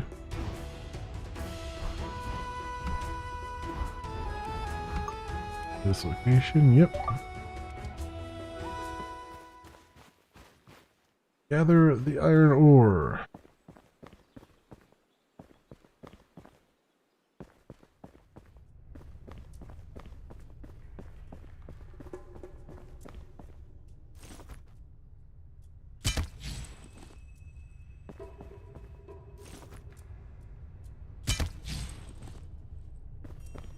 Alright, so far so good.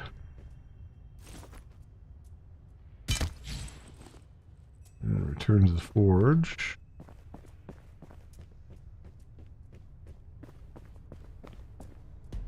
Ah, you there. What are you doing here? Sneaky Sam. Ah, I'm just collecting some ore. Shouldn't be here. Who sent you? Who do you work for? Please, no one sent me. Let's just calm down. I can explain. Ah, I'm a sneaky brother. We know no calm, only chaos. And you've seen too much. This is crazy. Just wait. Oh no. Ah! Already. With some action here. Ouch, everything hurts. Old bridge was only meant for one person. Feeling pretty good about my landing spot right now. Yikes. Gotta find my way out, especially before one of his bandit friends comes looking. Take his note or whatever.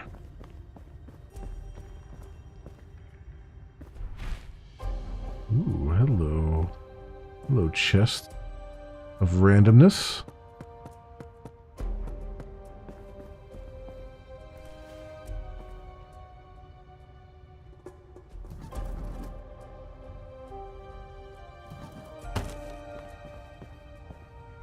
Can I somehow get up there?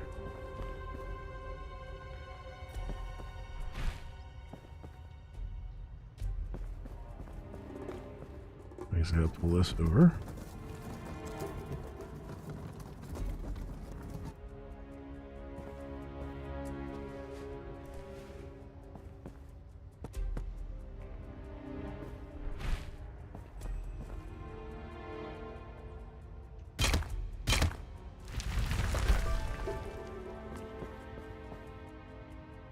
Oh.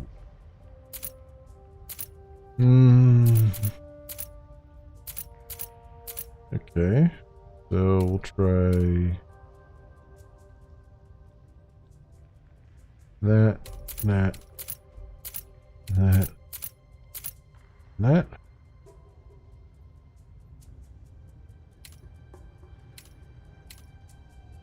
Okay, so it doesn't like tell you if you're even close to something.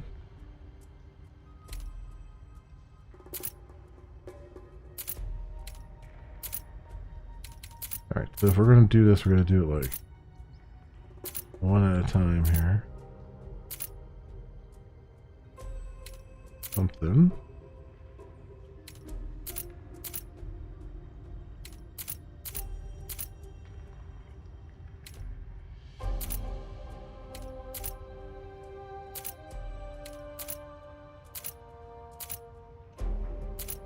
This is really difficult if it doesn't tell you if you're even close or not. Or make a different sound or something.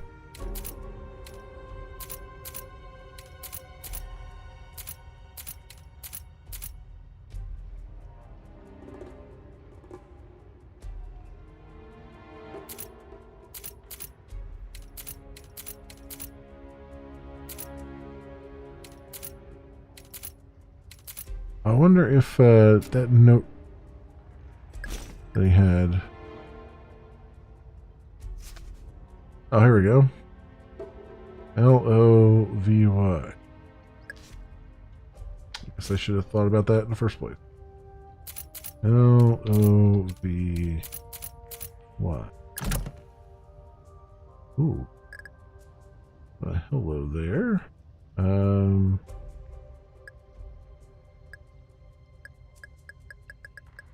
All of that.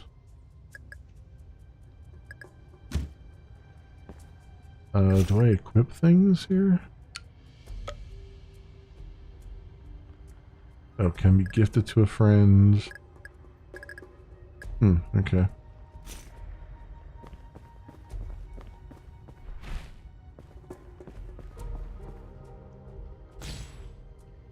Bruised.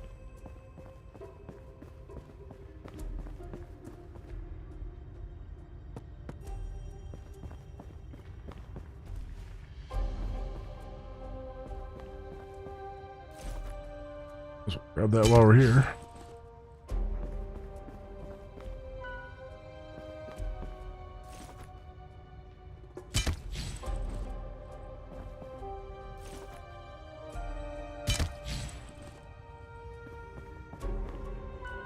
Card items: an iron plate, 2 hinges, and screws and bolts.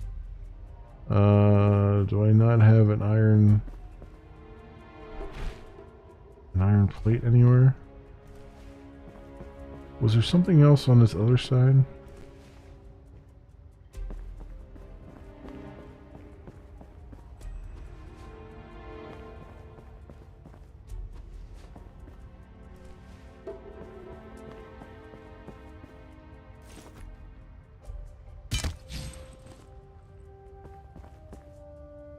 Yep, an iron plate. I was gonna say.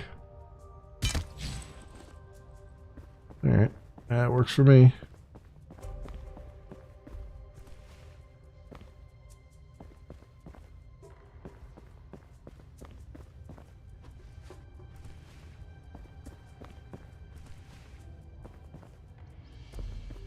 Very good. And repair. What's this? Ring of some sort, or belt.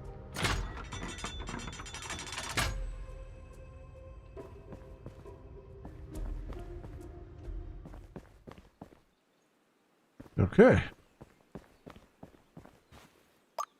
Leave the scene and go to the world map. World map interactions. Interact with certain tiles and use the tools you forge to create new paths and opportunities.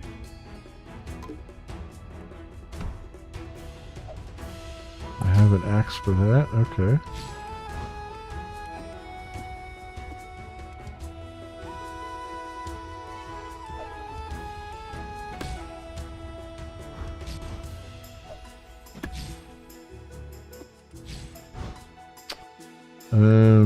Yes, I will take all of this. Can I like right click on these to learn them.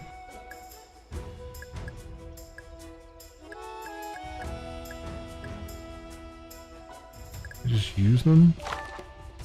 Okay, here we go. I was gonna say there's gotta be a way to.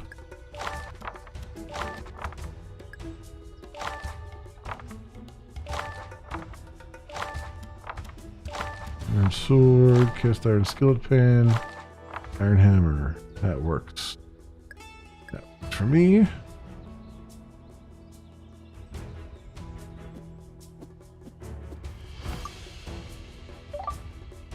Okay. Back into the town. Turn to your village and talk to Driston. Yeah, our power is down to 10.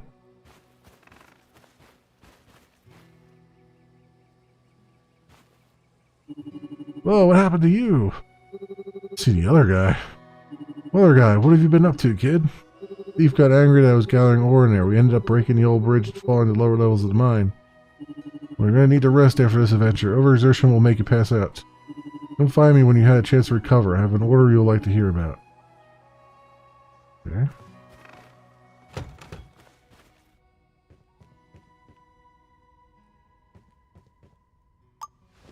Until when do you want to sleep? Until morning. Try that.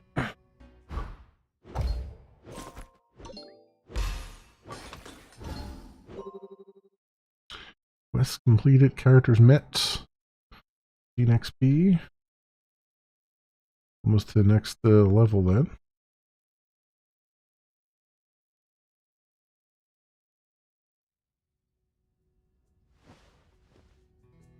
Talk to Driston about your next tab.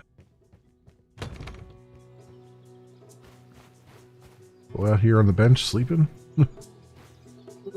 Feel great. Good call on resting. What was that order you mentioned?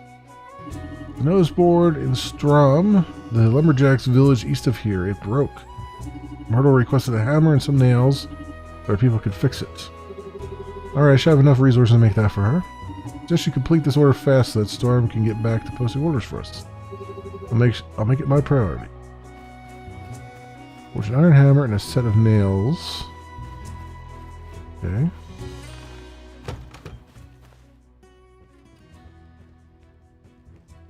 So I have some iron here, right? The codex is C, right? So forge an iron hammer and a set of nails. An iron hammer takes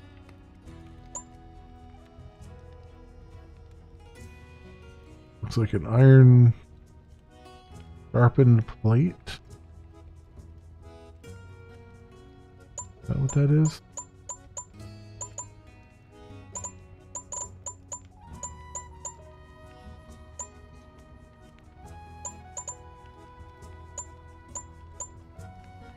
Looks like it. Iron sharpened plate. Or not? Because I don't know why it would be sharpened at the hammer. But I guess it's just iron. An iron plate.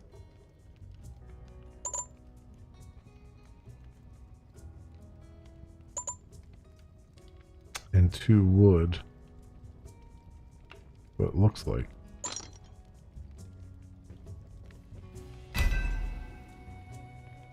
Yeah, iron plate.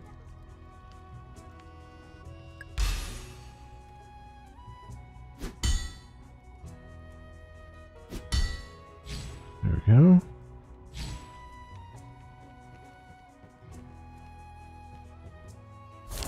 I need an iron plate and 2 wood there.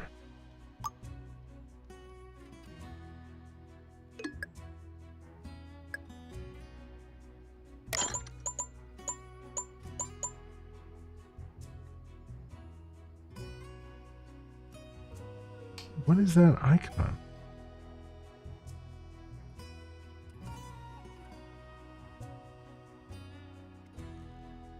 Got 4 little segments on it. So do I need 4 iron plates?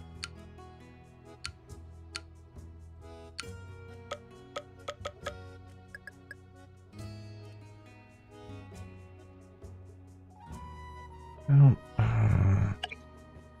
what does it say over here? What looks like it?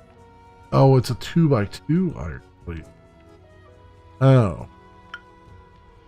Okay.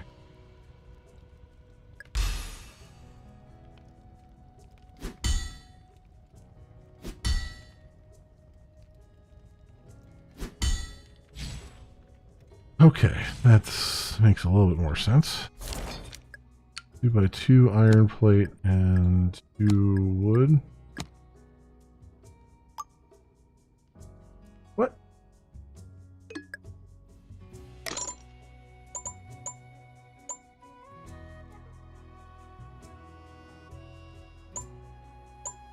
Oh, just 1 wood?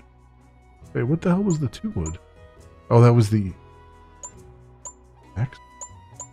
Well, 1 wood, whatever. Whatever. Right now. Jeez Louise.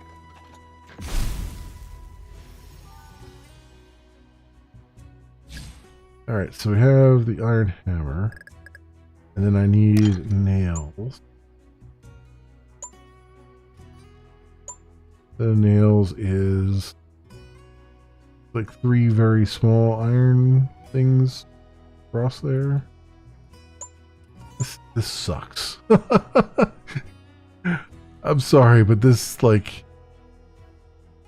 the pictures are terrible over on the right hand side. Like, everything else about this UI is fantastic, but the freaking crafting pictures, like, what the hell am I supposed to, like, is this for, do I have to go put my glasses on just to see what the hell that is? What that lines up to? Like, that's so freaking tiny. Like, geez Louise. Alright, so set of nails looks like that, I guess. And a set of nails. So I guess it's a 1x4 iron plate. Maybe? I need 3 of them.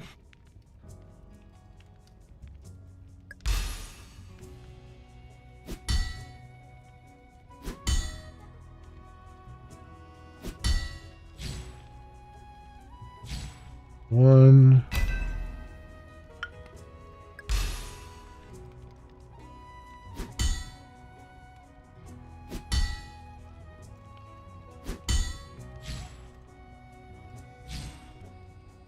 Two.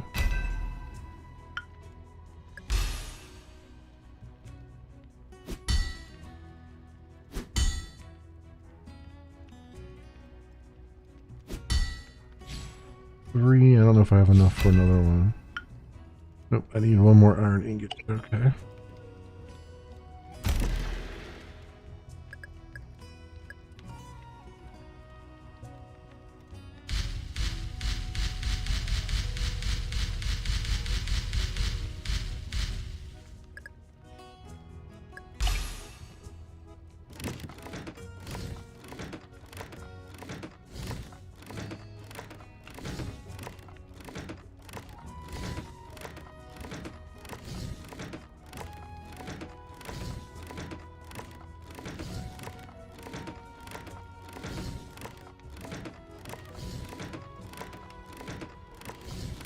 There we go. Got 30 out of it.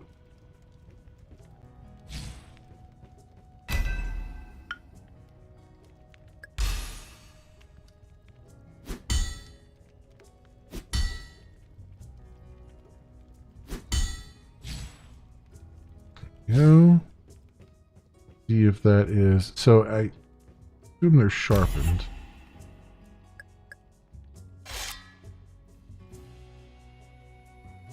But they would have to be sharpened. Have to be.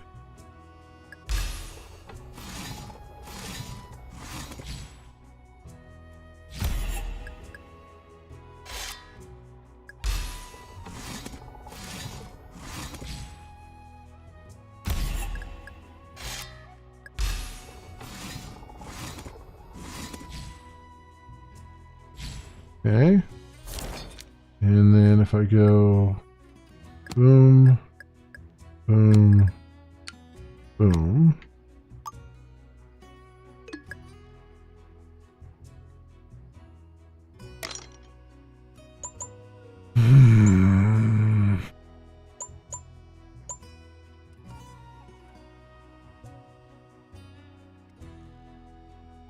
Like, what the hell is that? Like, I can't even see.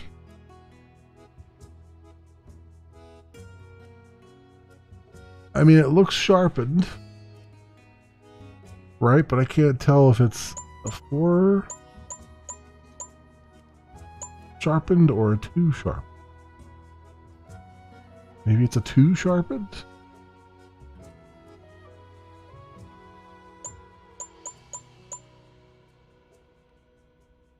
I guess I... Like, what the frig, man? Like, they must have... Whoever QA'd this must have, like, freaking eyes of a hawk that they can determine what the hell they're looking at.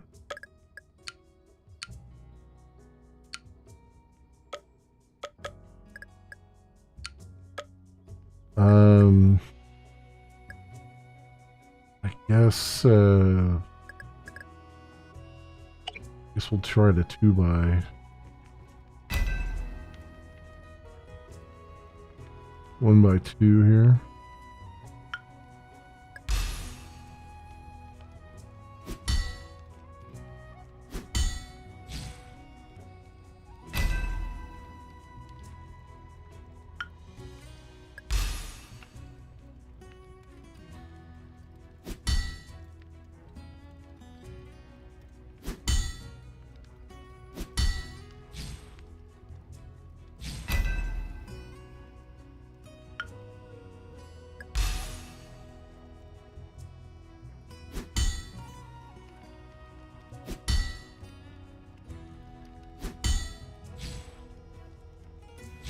Go. Sharpen nose.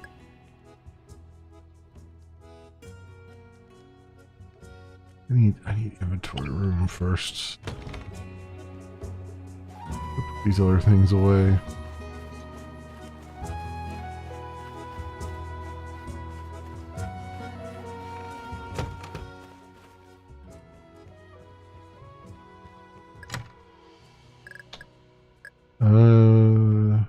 Can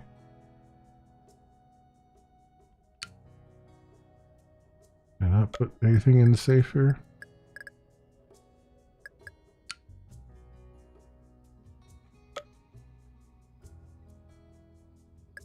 How do I put stuff in the safe? I only put tools in the safe?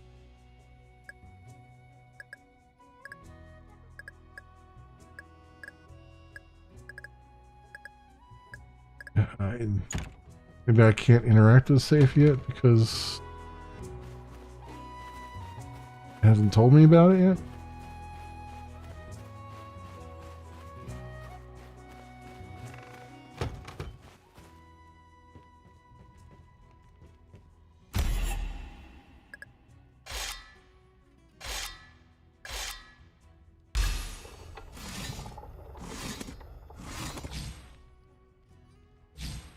Okay, well, I forgot I could do multiples. I was doing one at a time.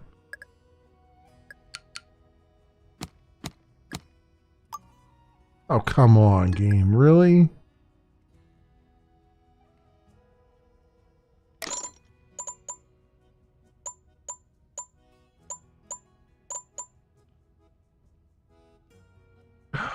I don't know what the frig it wants me to craft there.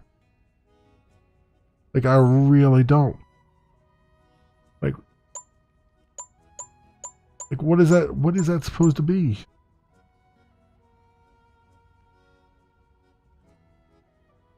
Like, just even a freaking hint would be great.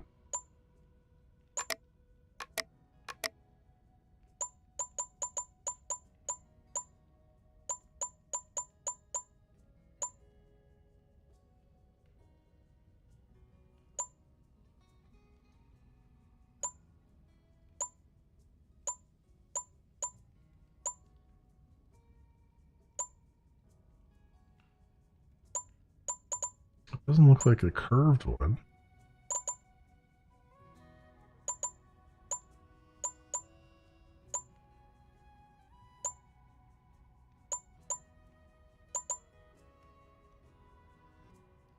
I mean, maybe that's what it is. Maybe it is a curved one. Recurved plates. I mean, that's all I can think it would be at this point. Jeez Louise, man.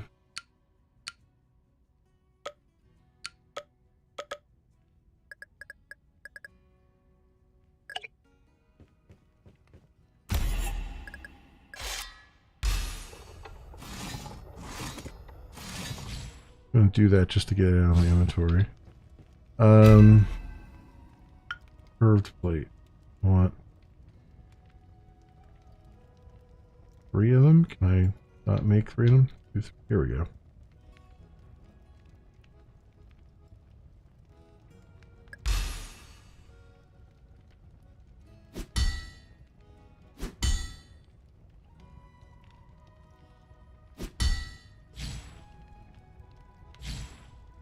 And then sharpen those.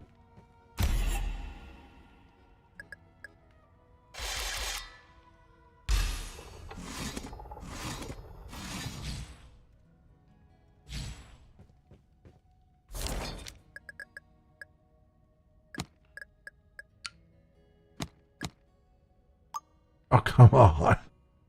Come on. Like, what the hell else do you want?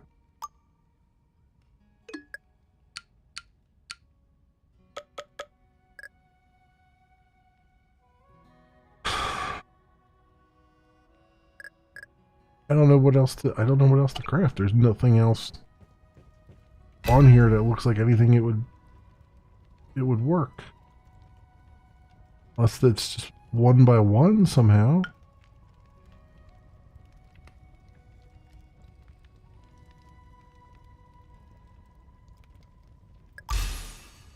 Inventory full. What am I supposed to do about my inventory being full? Destroy stuff? I guess. This is what we're gonna have to do.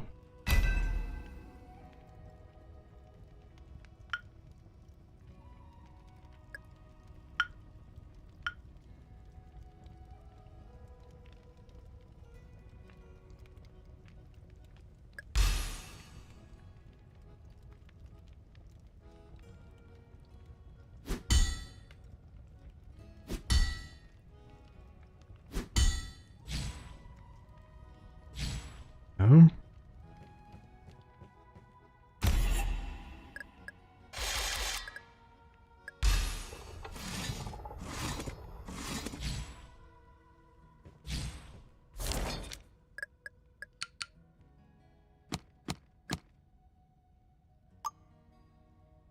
No item matches this combination of item.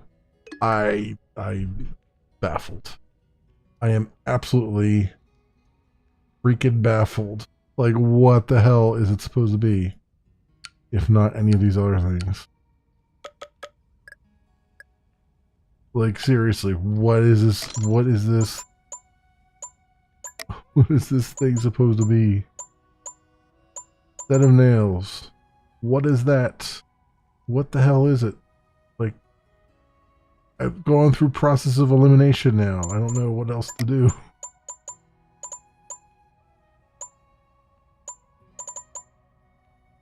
Like tools, miscellaneous equipment.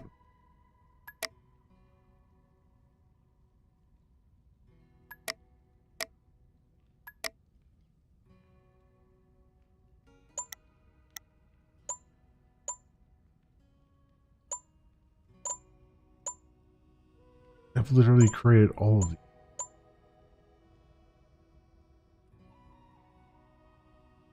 And I don't, it's none of them.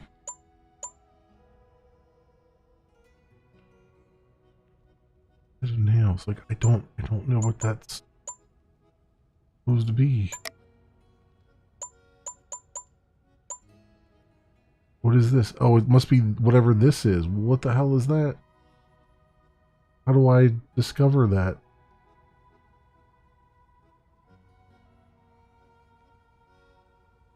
Like, do I have to journal? It's gonna be found in the codex. Is there another recipe I didn't pick up or something?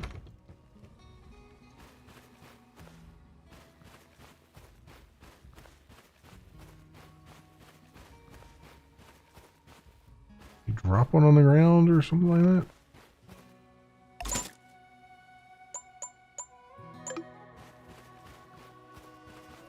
Did I miss something in that freaking cave? I didn't pick up?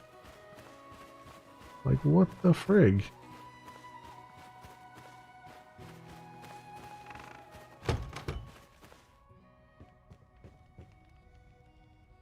I can't just randomly do things though, right? Like, I have to have a template to do. I can't just randomly come up with things.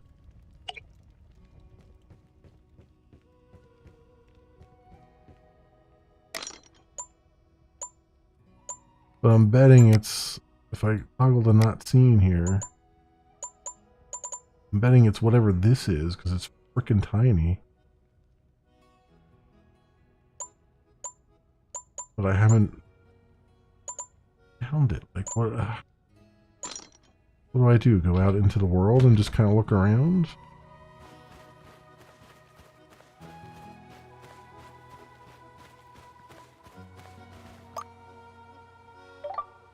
Is there another chest that I missed along the way?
I don't know.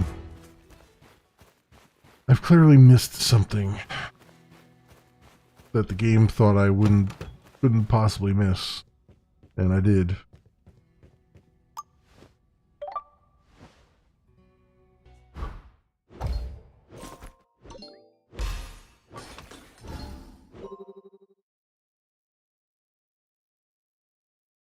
So let's see what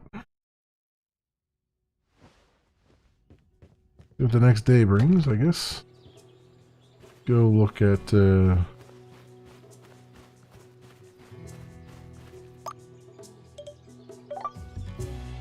back to the mine, I guess, and see if I can, or go where this other thing is.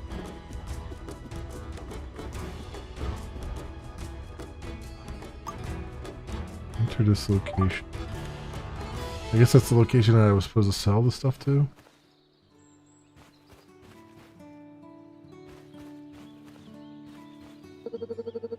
Come for my order. I difficulty focusing on your request, but I assure you I'll get it to you eventually. When you're ready to return. I will do.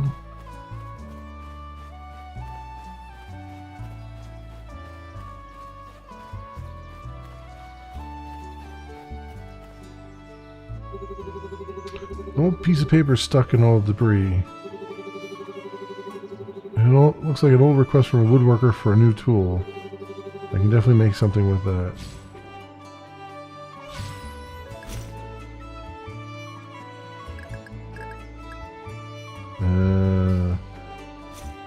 that automatically go into my codex?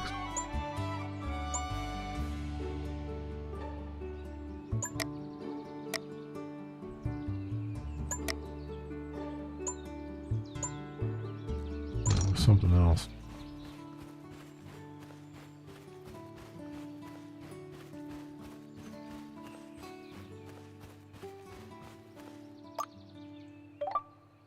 Hmm.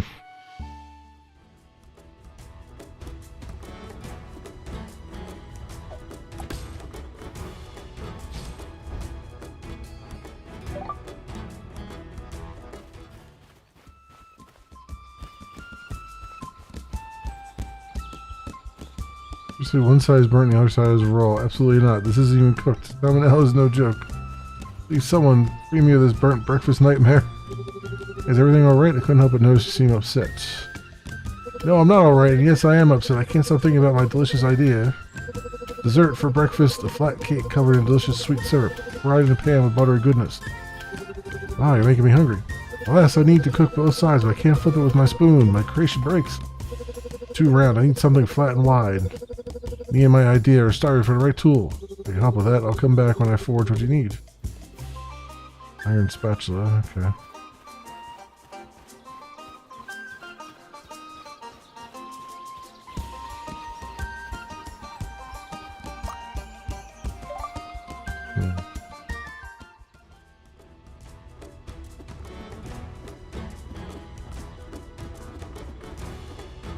That looks like a sleeping bear of some kind, so I don't want to go that way.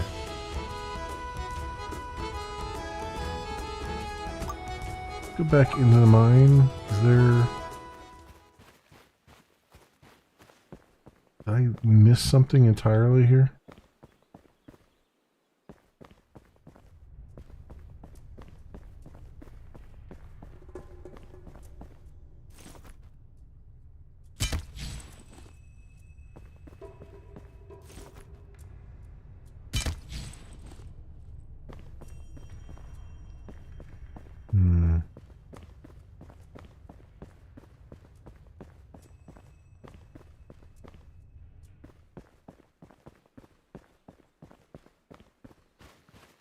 Back down to the bottom half of the mine.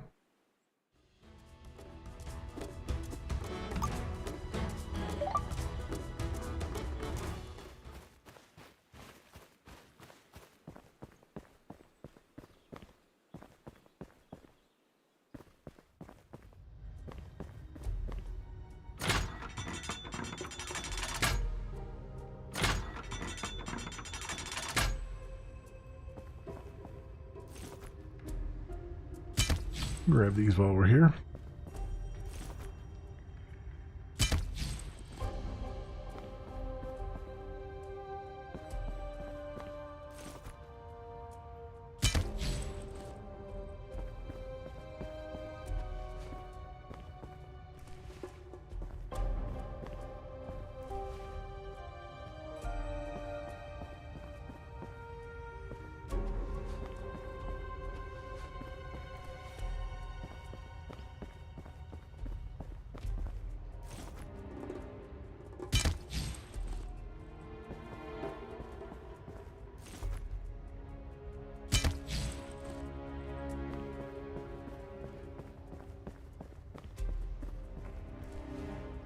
Nothing there.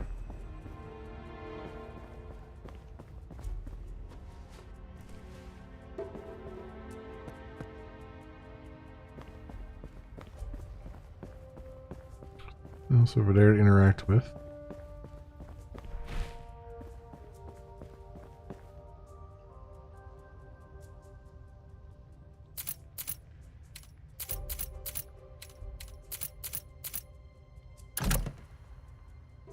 I didn't leave anything in here.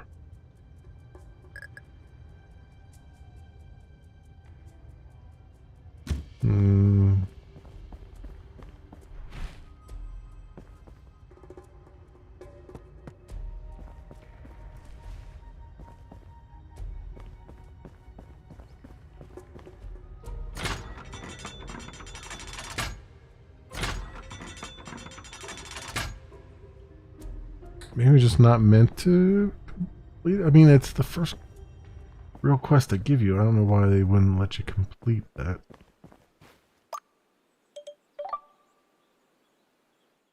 Seems odd to me that would be like, you just can't do this yet.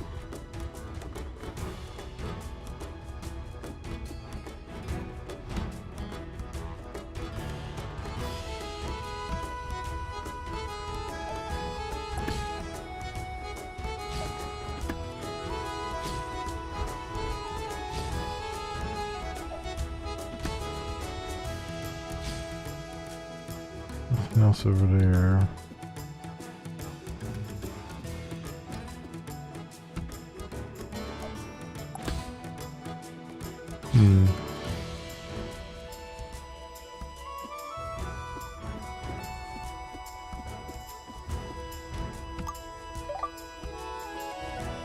I don't know.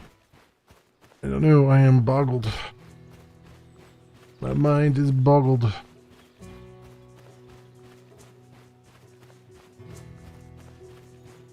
You'd probably at least do the iron spatula, right? I have the thing for that.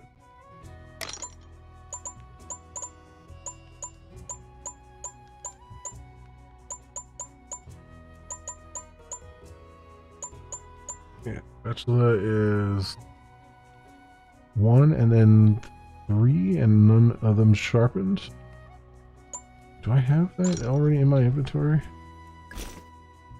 No, I sharpened everything, didn't I?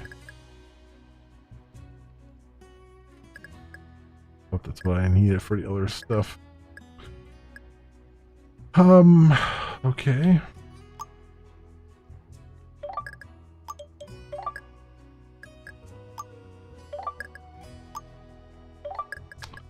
All that.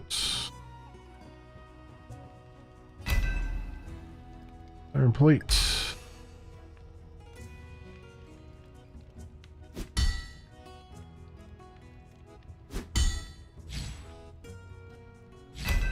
And then this.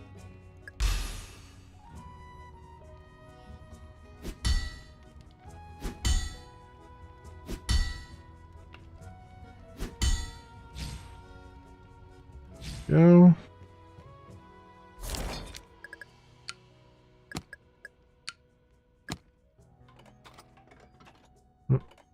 And hold that down. Here's the spatula. And flapjack at the windmill to deliver the spatula. We might have to sleep before we do that.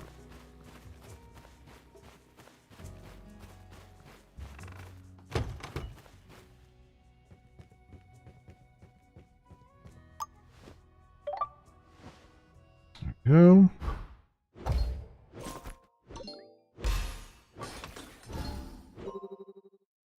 So I think at that point where we're building buildings and stuff.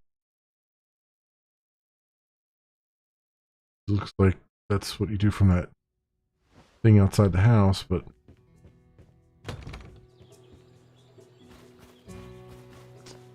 I'm just kind of stuck right now with the one quest.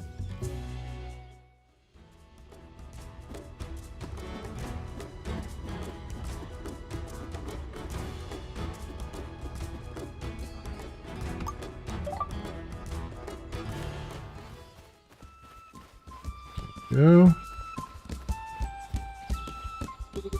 Behold the spatula! Ah! Finally, I get to taste my sweet, sweet invention. Mom would be proud. And let's use it right away. A round of flapjacks. Flat cakes on me. Stop by anytime for an energy boost. Oh, he's a merchant now. Crepes. Pancakes. Oh, to get some extra energy. Okay. Interesting.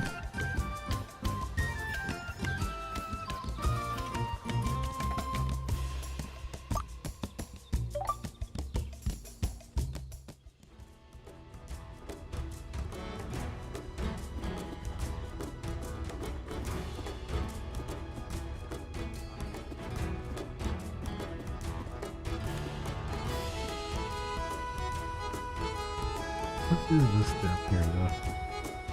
Something I can interact with? No.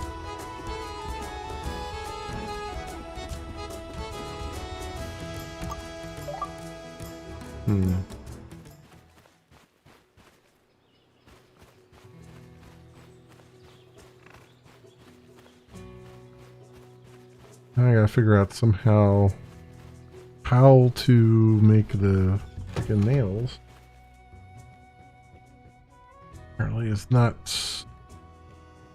straightforward.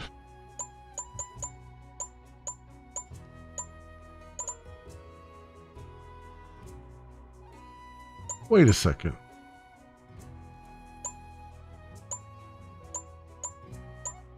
Wait a second. I saw that too, right? It looked like it had a piece of wood underneath it at some point.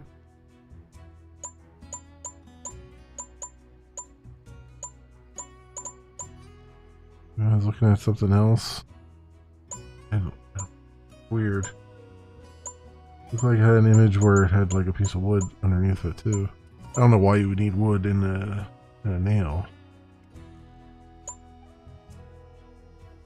I just don't know what the hell that thing is.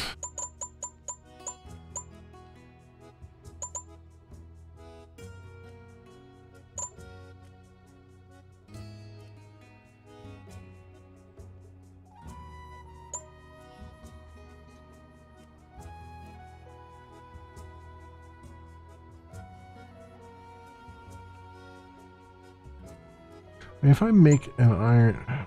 See, this is the thing.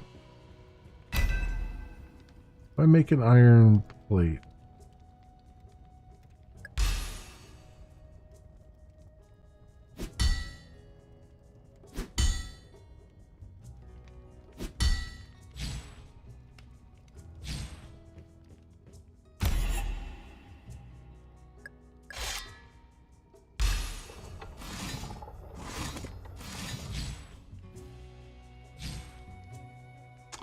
Oh, so that made the thing... Wait a second. Iron sharpened plate. So that did... Okay. That's not cool.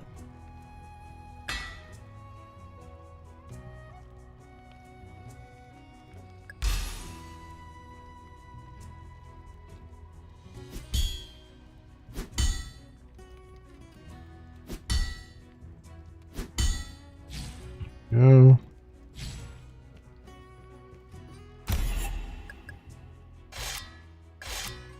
Nine, 2.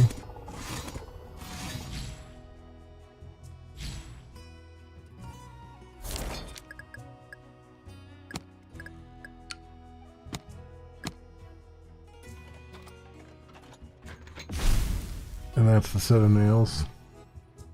Oh, that's annoying. That's really annoying.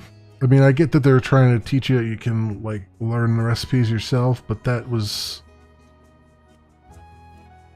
not well conveyed at all. That really sucked. So east past the mountains to reach Storm from and deliver the goods to Myrtle. Yeah, already been there. I think I can get there and back.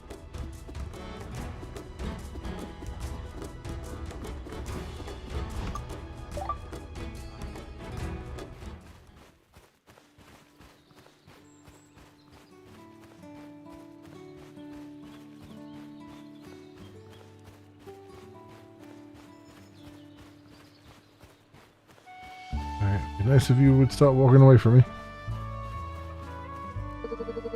Come for my order? Hi, yeah, I am. I mean, I have. And please, my crew will have the notice board fixed in no time. Time to get some orders posted again. That's completed. Hey, Mr. Wait! Excuse me, Mr. Blacksmith? Hello there, what can I do for you? I was wondering if you could make a super amazing knight's helm? I got my sword, but I want a helmet like Ash got from his dad, as closely to his as possible. Can you make sure to look at Ash's helm? I really want the exact same. Exact same, huh? I'll do my best. Oh, Ash. Ash, maybe you can help me figure this out. Sure, what's up? Splinter wants me to make him a helmet. He specifically asked for one like yours. I take a look at it so I know what to model it after? I can do better. I've got the old schematic that the vests are made for my dad years ago. Thanks. It's made my job super easy. Okay.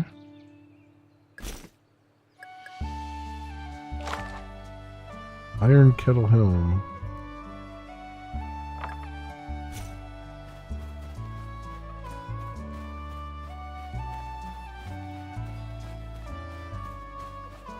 I'm getting some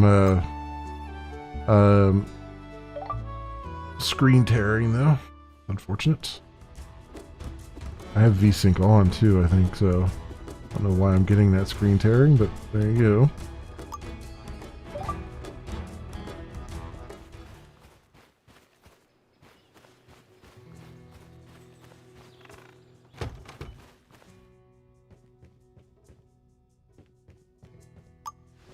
Alright, good morning.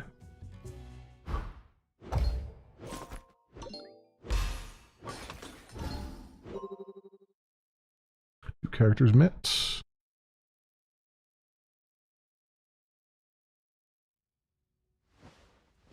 So, forge and iron helmets.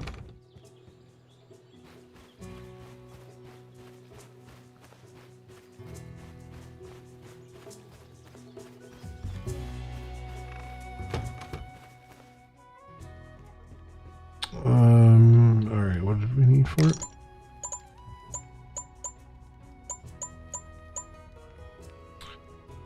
So, 2 flat pieces, 1 4x2, and a curved one. So an iron curved plate, need 2 of these, and 2x2 there.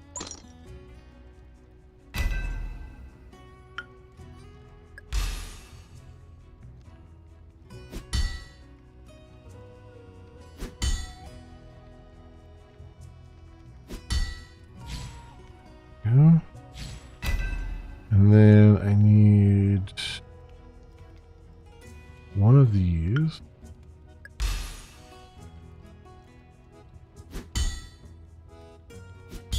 Oops.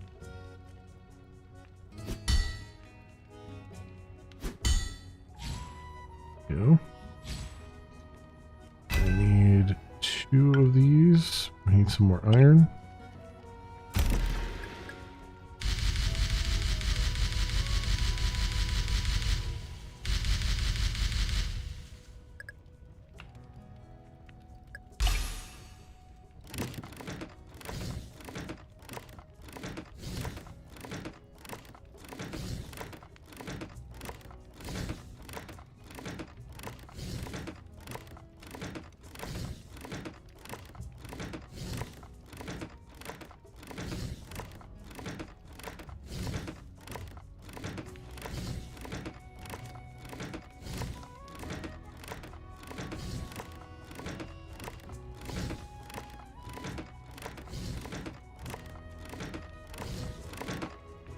Go. Need 2 of these.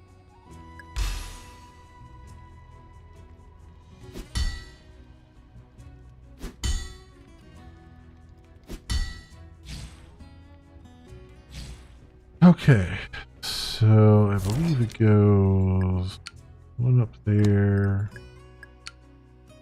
These 2, and then this one.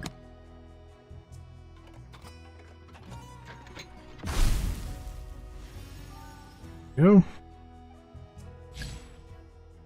Kettle helm.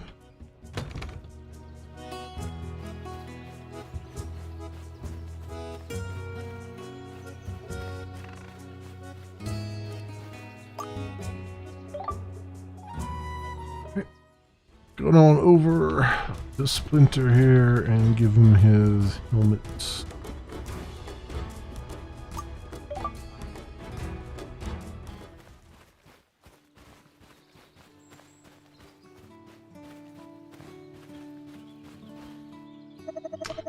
Mr. Smith, do you have the helmet? Or him? Is there a brave knight in need of a super awesome helm? Me, I want to be the brave knight. Wow, this is awesome. Dude, tradesies. I take the helm, and this is for you. It's instructions to make a tool that I call the Sweater Maker. Oh, and Myrtle wanted me to tell you that the... oh, I forgot. No, wait, I remember. It's about the notice board. It's repaired. I remember because I saw some people posting jobs for you already. In case you haven't already seen it. Haha. Alright. It's right here. 1 iron hatchet. 1 spatula. Iron adze. Which I don't have a thing for. Iron axe. Knitting needles. Well, he just gave me a thing for needles. That one's like 67 coins.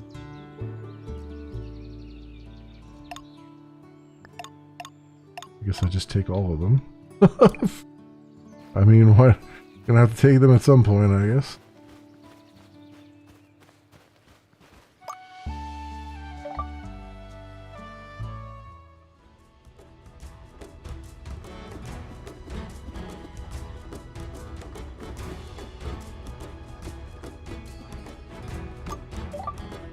Here we go.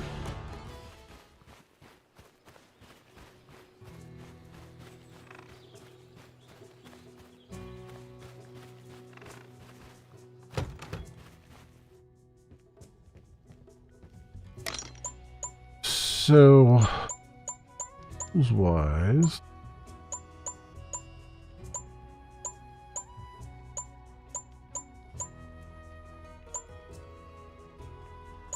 iron pickaxe is that, so I'm guessing the other thing is just 3 wood and then one of those. See what that does. Curved plate.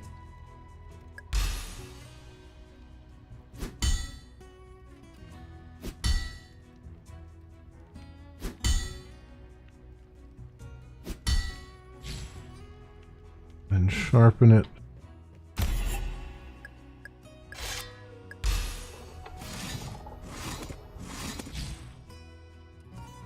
And we'll come over here and we'll go boom, and then like that.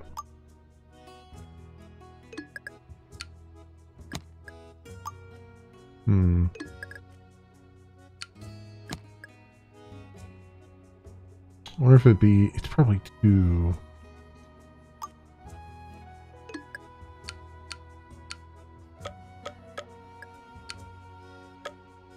Probably 2 of those, I bet.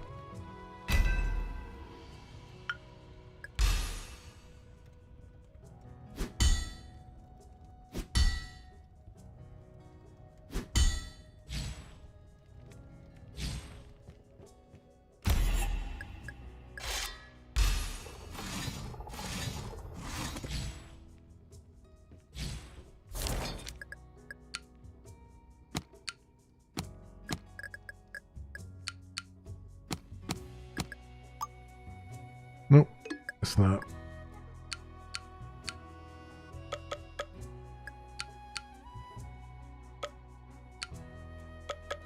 What do I need for the... I need to make a hatchet, right? Where's my journal?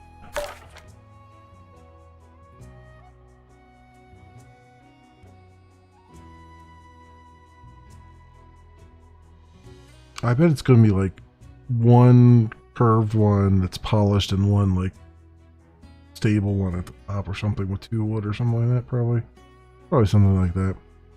1 iron axe, so I need a spatula,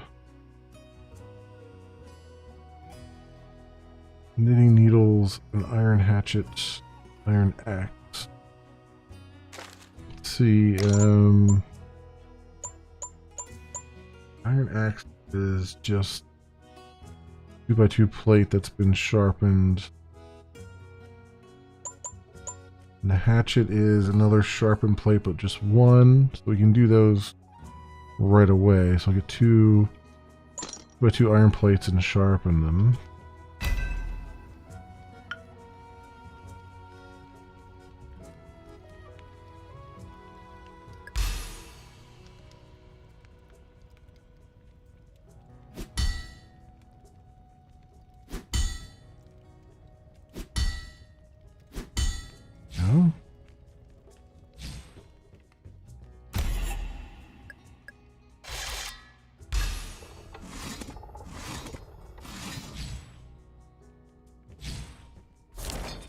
All right, so one here,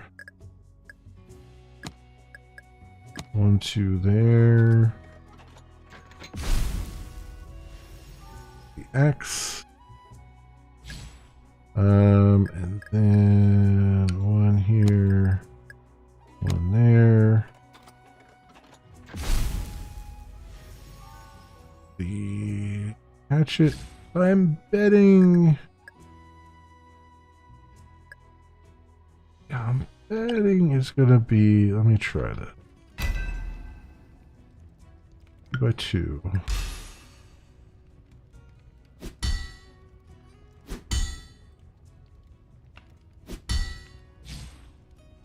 Right, and then sharpen that because it looks like the other ones.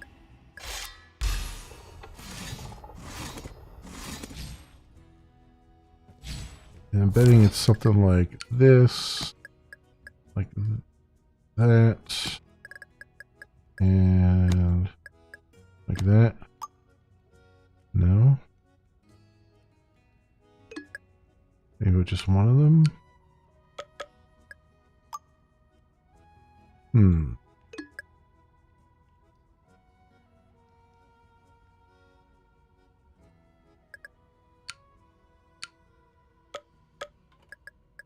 This over here.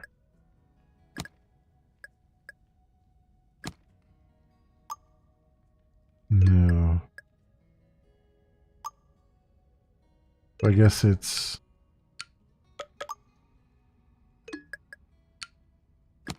Must be this, and then maybe it's another sharpened piece there, probably.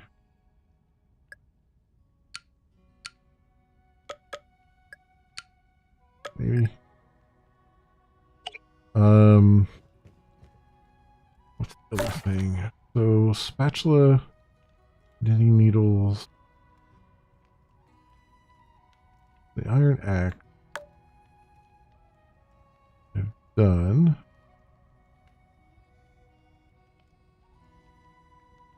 And the iron hatchet I've done.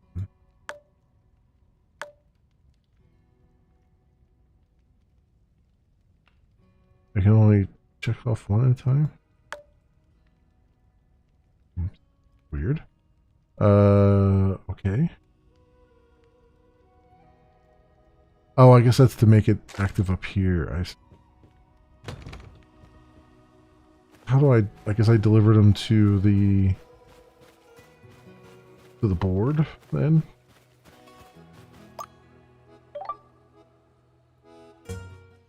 Just go up to the board and say complete. There's no name attached to them, right?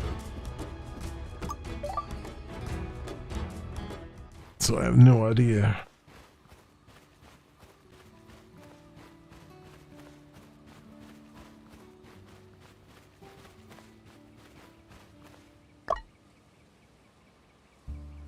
And there's new stuff there, but where do I...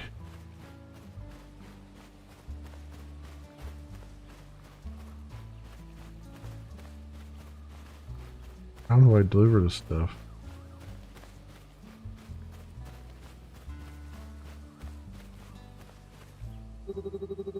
Oh, here we go.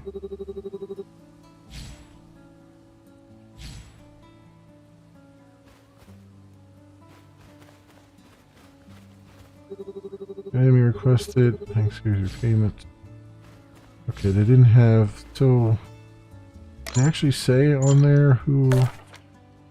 Oh, here we go. Deliver one special to this person. I see. Okay, I didn't even notice that. Alright. Knitting needles and...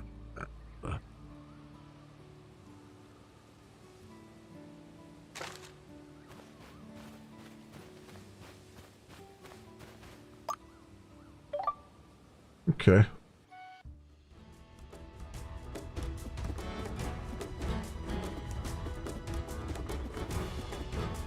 All right, so I get what they're getting at.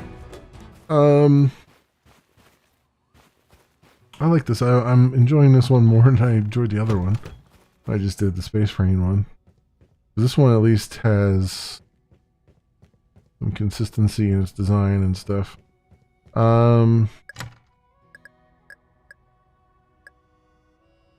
Knitting needles. Oh, see, now it's letting me.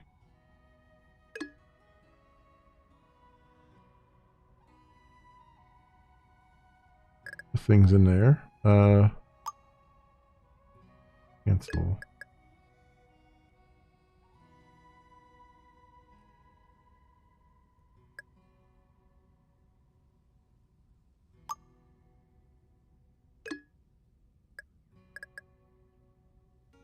Wait a minute.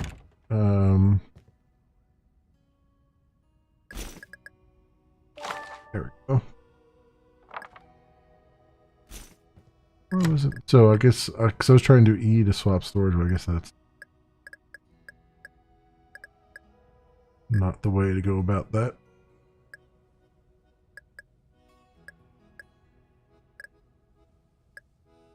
Been useful to figure that out beforehand, though. Okay.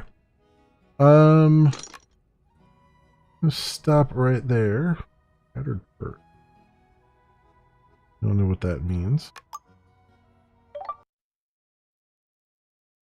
But that's pretty cool. All right, so that's a pretty cool demo. While the Iron's Hot is the name of the demo there, and that was pretty interesting, I would say. That's the all around. I like that. Space Rain needs some work, but I think While the Iron's Hot is pretty darn good. Pretty darn good. So, all right, that'll do it for me for tonight, my friends. I will be back tomorrow night and probably playing some Elder Scrolls Online. Most likely jumping into that. And we'll take it from there. And then Friday night will be some coding. And then Sunday afternoon will be the bigger coding, longer coding session. That is the schedule as I know it right now, my friends. Thank you so much, everyone, for watching. I hope everyone has an excellent morning, afternoon, or evening, depending on what it is for you. And I hope to see you back here again in the future for some more stuff, whatever happens to suit your fancy. Until then, see you, bye.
This is the way.